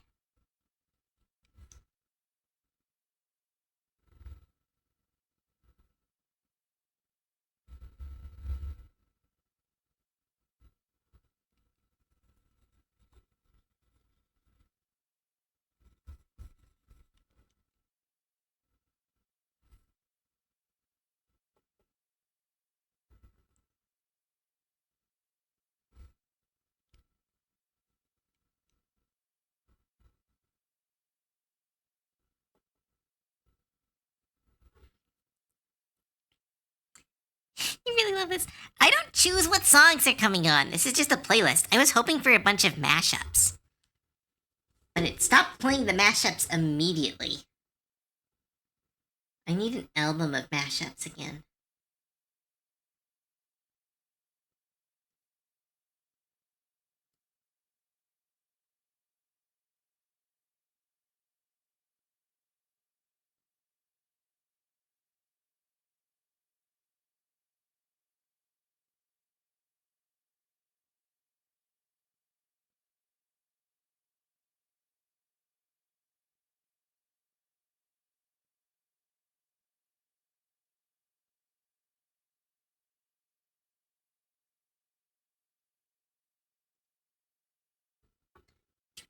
Here we go. Just Will you try? I have so much work to do still. I will never have free time. Every time I do, I'm gonna take some time to do my own projects and get stuff off my plate, I end up with more things on my plate. I am a victim of my own workaholicism.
Oh, Game Lakin! Thanks for the 50 stream streak! Oh my goodness! Congrats!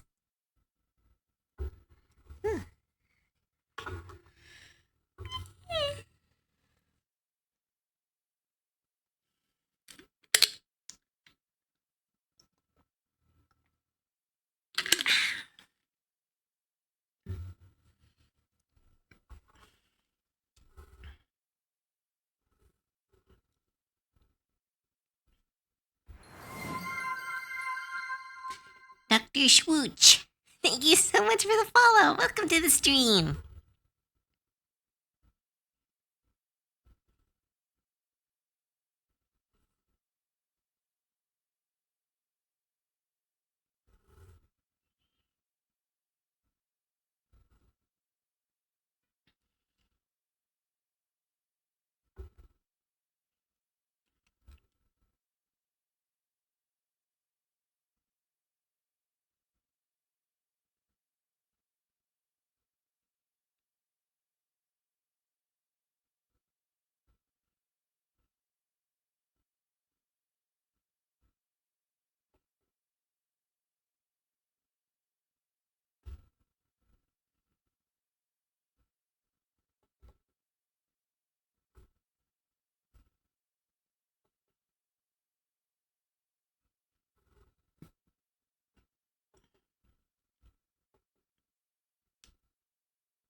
Music's already stopped.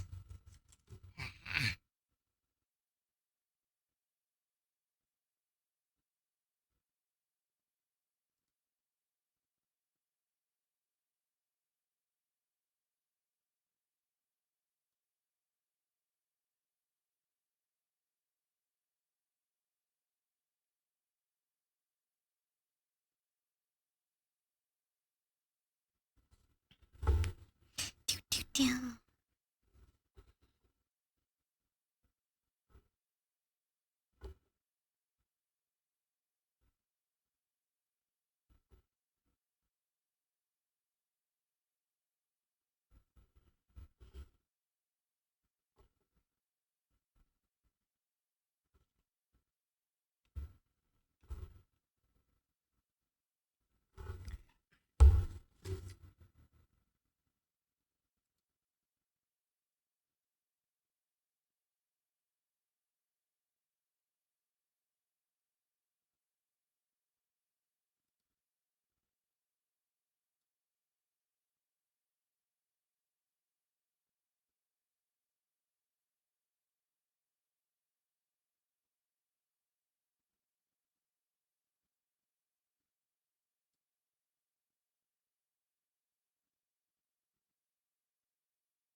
Oh, hi, Johnny the Third. Welcome to the stream.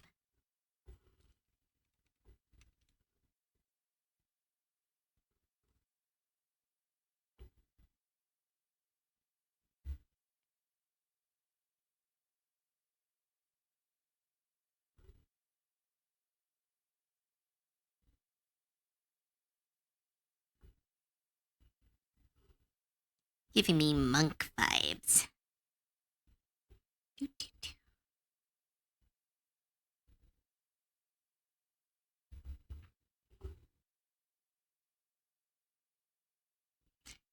Nuki, then a tickle on the side. Thank you. I slept through like 10 alarms. Oh no! Hopefully you're not late for anything.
I was so tired, I nearly slept through the entire weekend. Oh no! I'm just trying to fix my sleep schedule, but bad habits got my hands. Oh yeah, I'm similar. I used to be able to go to sleep at 12 and wake up at 7 super consistently. But I have been doing so bad at it recently. It's because, like, I used to go to bed at 12. Like, I actually went, like, started to go, like, I was in bed ready to sleep. And, no, like, I'm explaining it, that guy. So it was a full, like, 7 hours of sleep. Which is what I need. If I sleep more than 7 hours, I get groggy. But recently, like, I've been going to bed at 12, so, like, I am staying up too late, playing games or working on art. And so then, like, I actually go to bed around 2 or 3, which is not good. I do not suggest it.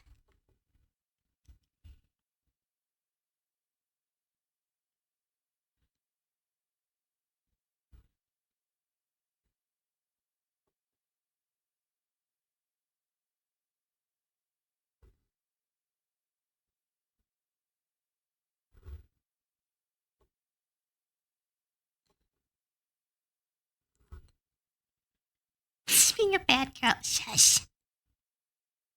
Sleep at 12. I'm going to bed at like 4 a.m. Oh my goodness. Yeah, Johnny 3rd, you gotta work on that. That's gonna hurt you in the long run. Because you gotta remember, your sleep is how your body refreshes your immune system. It's one of the processes of sleep is essentially your body reinforcing and recharging your immune system. So if you don't sleep, you actually are more likely to get sick because your immune system is underprepared for like viruses and colds and stuff. So gotta be careful with that one.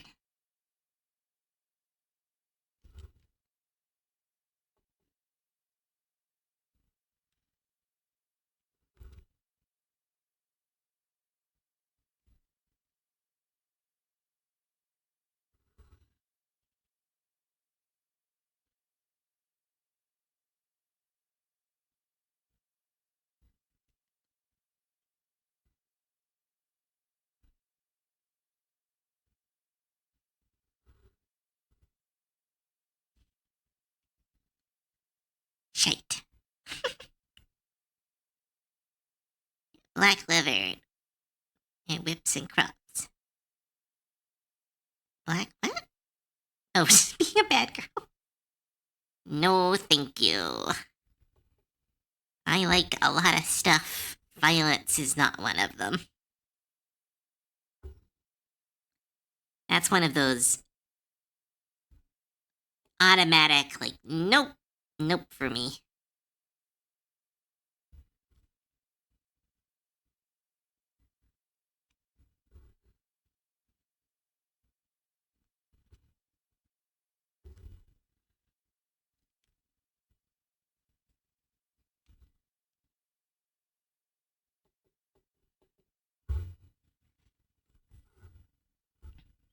Me going to bed at 12 means maybe falling asleep. Yeah, like that's what I'm currently dealing with. It used to be going to sleep at 12 for me meant actually going to sleep at 12. But recently, I've been unable to sleep when I lie down.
We all fix our schedule soon. Oh, hi, Rana. Rona? Rona. Rona.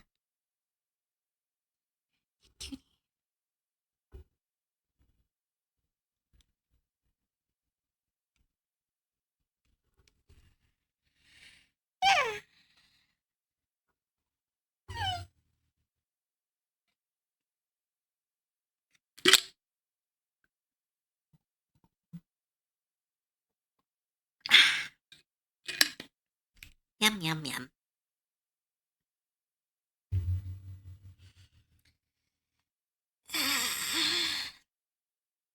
Alright, so what should we talk about now? We were talking about magic. We were talking about me not knowing anything about old literature. Oh, stretch. Mm.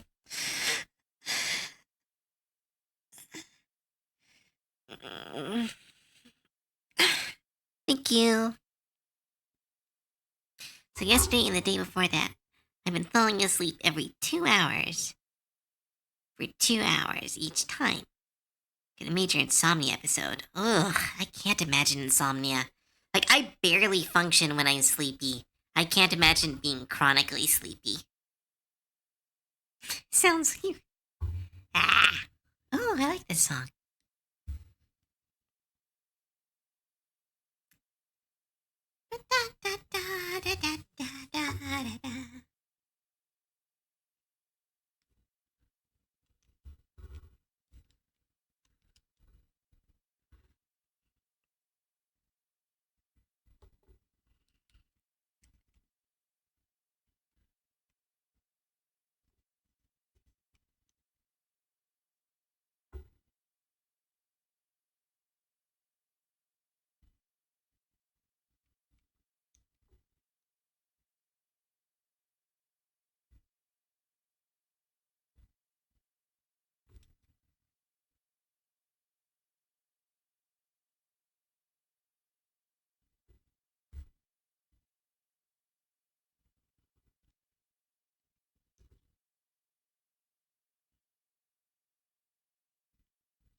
Speak of magic, I have an idea for a commander card effect.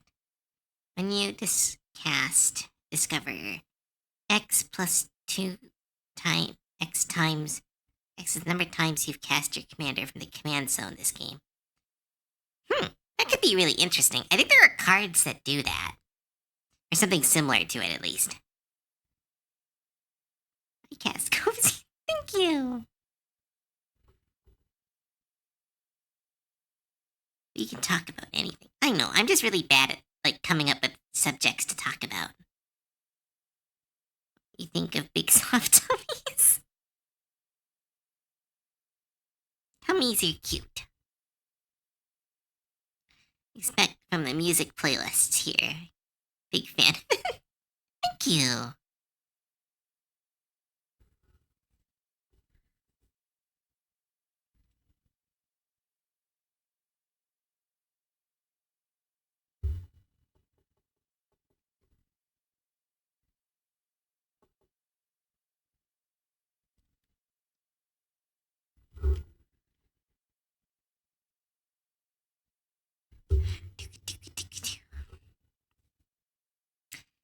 I have a topic. Alright, what, that guy? See if it's a topic I can talk about. So in Steam Arena, I fought a Sinar deck that was 98 lands. An elemental that exiled this deck and burned me for 98. That's stupid. Why even, like, I guess it's cool that he was able to build that, but also, like, that's not fun for the other person.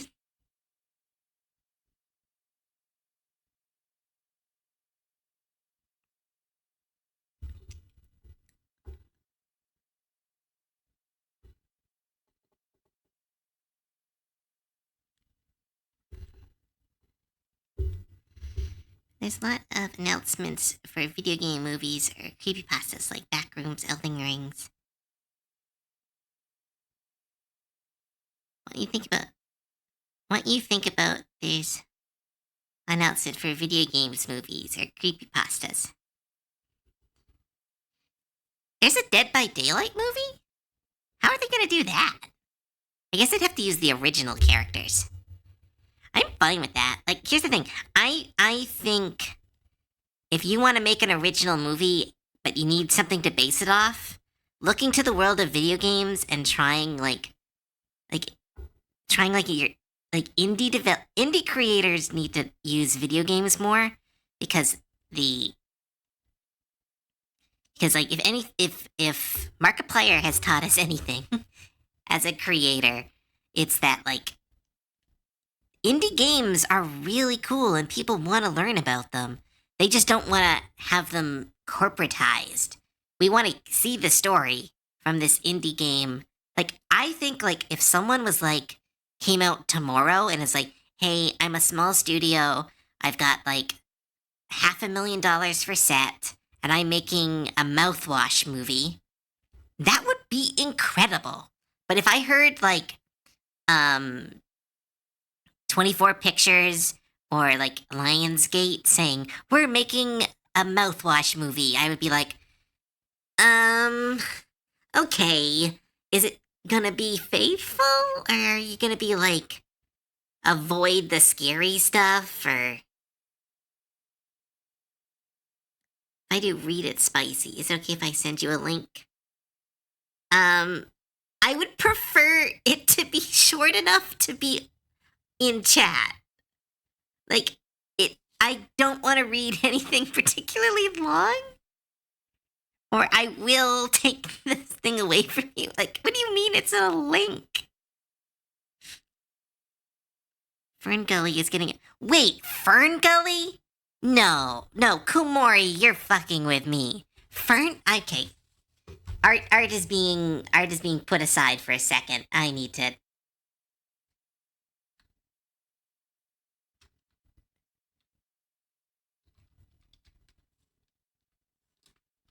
I don't... Fern Gully returns as a live-action piece. Live-action remake of Fern Gully: The Last Air Force. Amazon Studios. I mean, the director's a good one, but that's so fucking weird. What a pull. What an absolutely crazy pull. Oh, am I the only one with hiccups? Are people getting hiccups on the stream? Test. Test.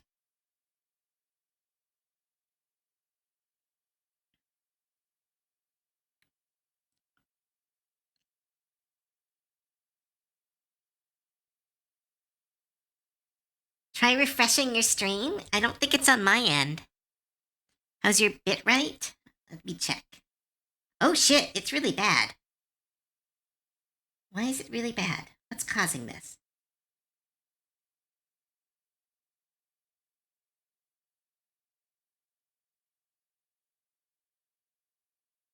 What the fuck's going on?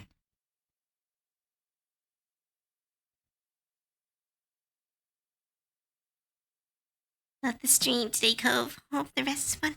Alright, bye, a pie's death by laser. I thought it was just me. Oh no, what's going on?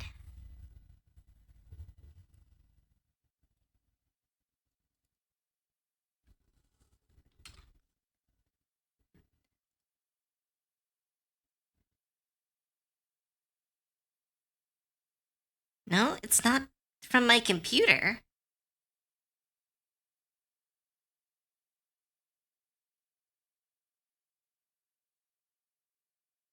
What the fudge is going on? Alright, sorry everyone. How 3% dropped fames? That's new.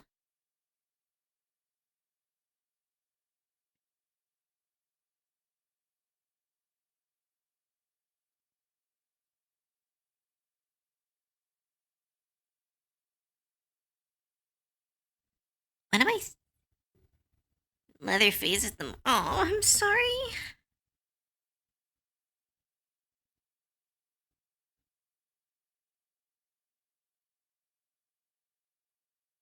How do I fix this? Fuck.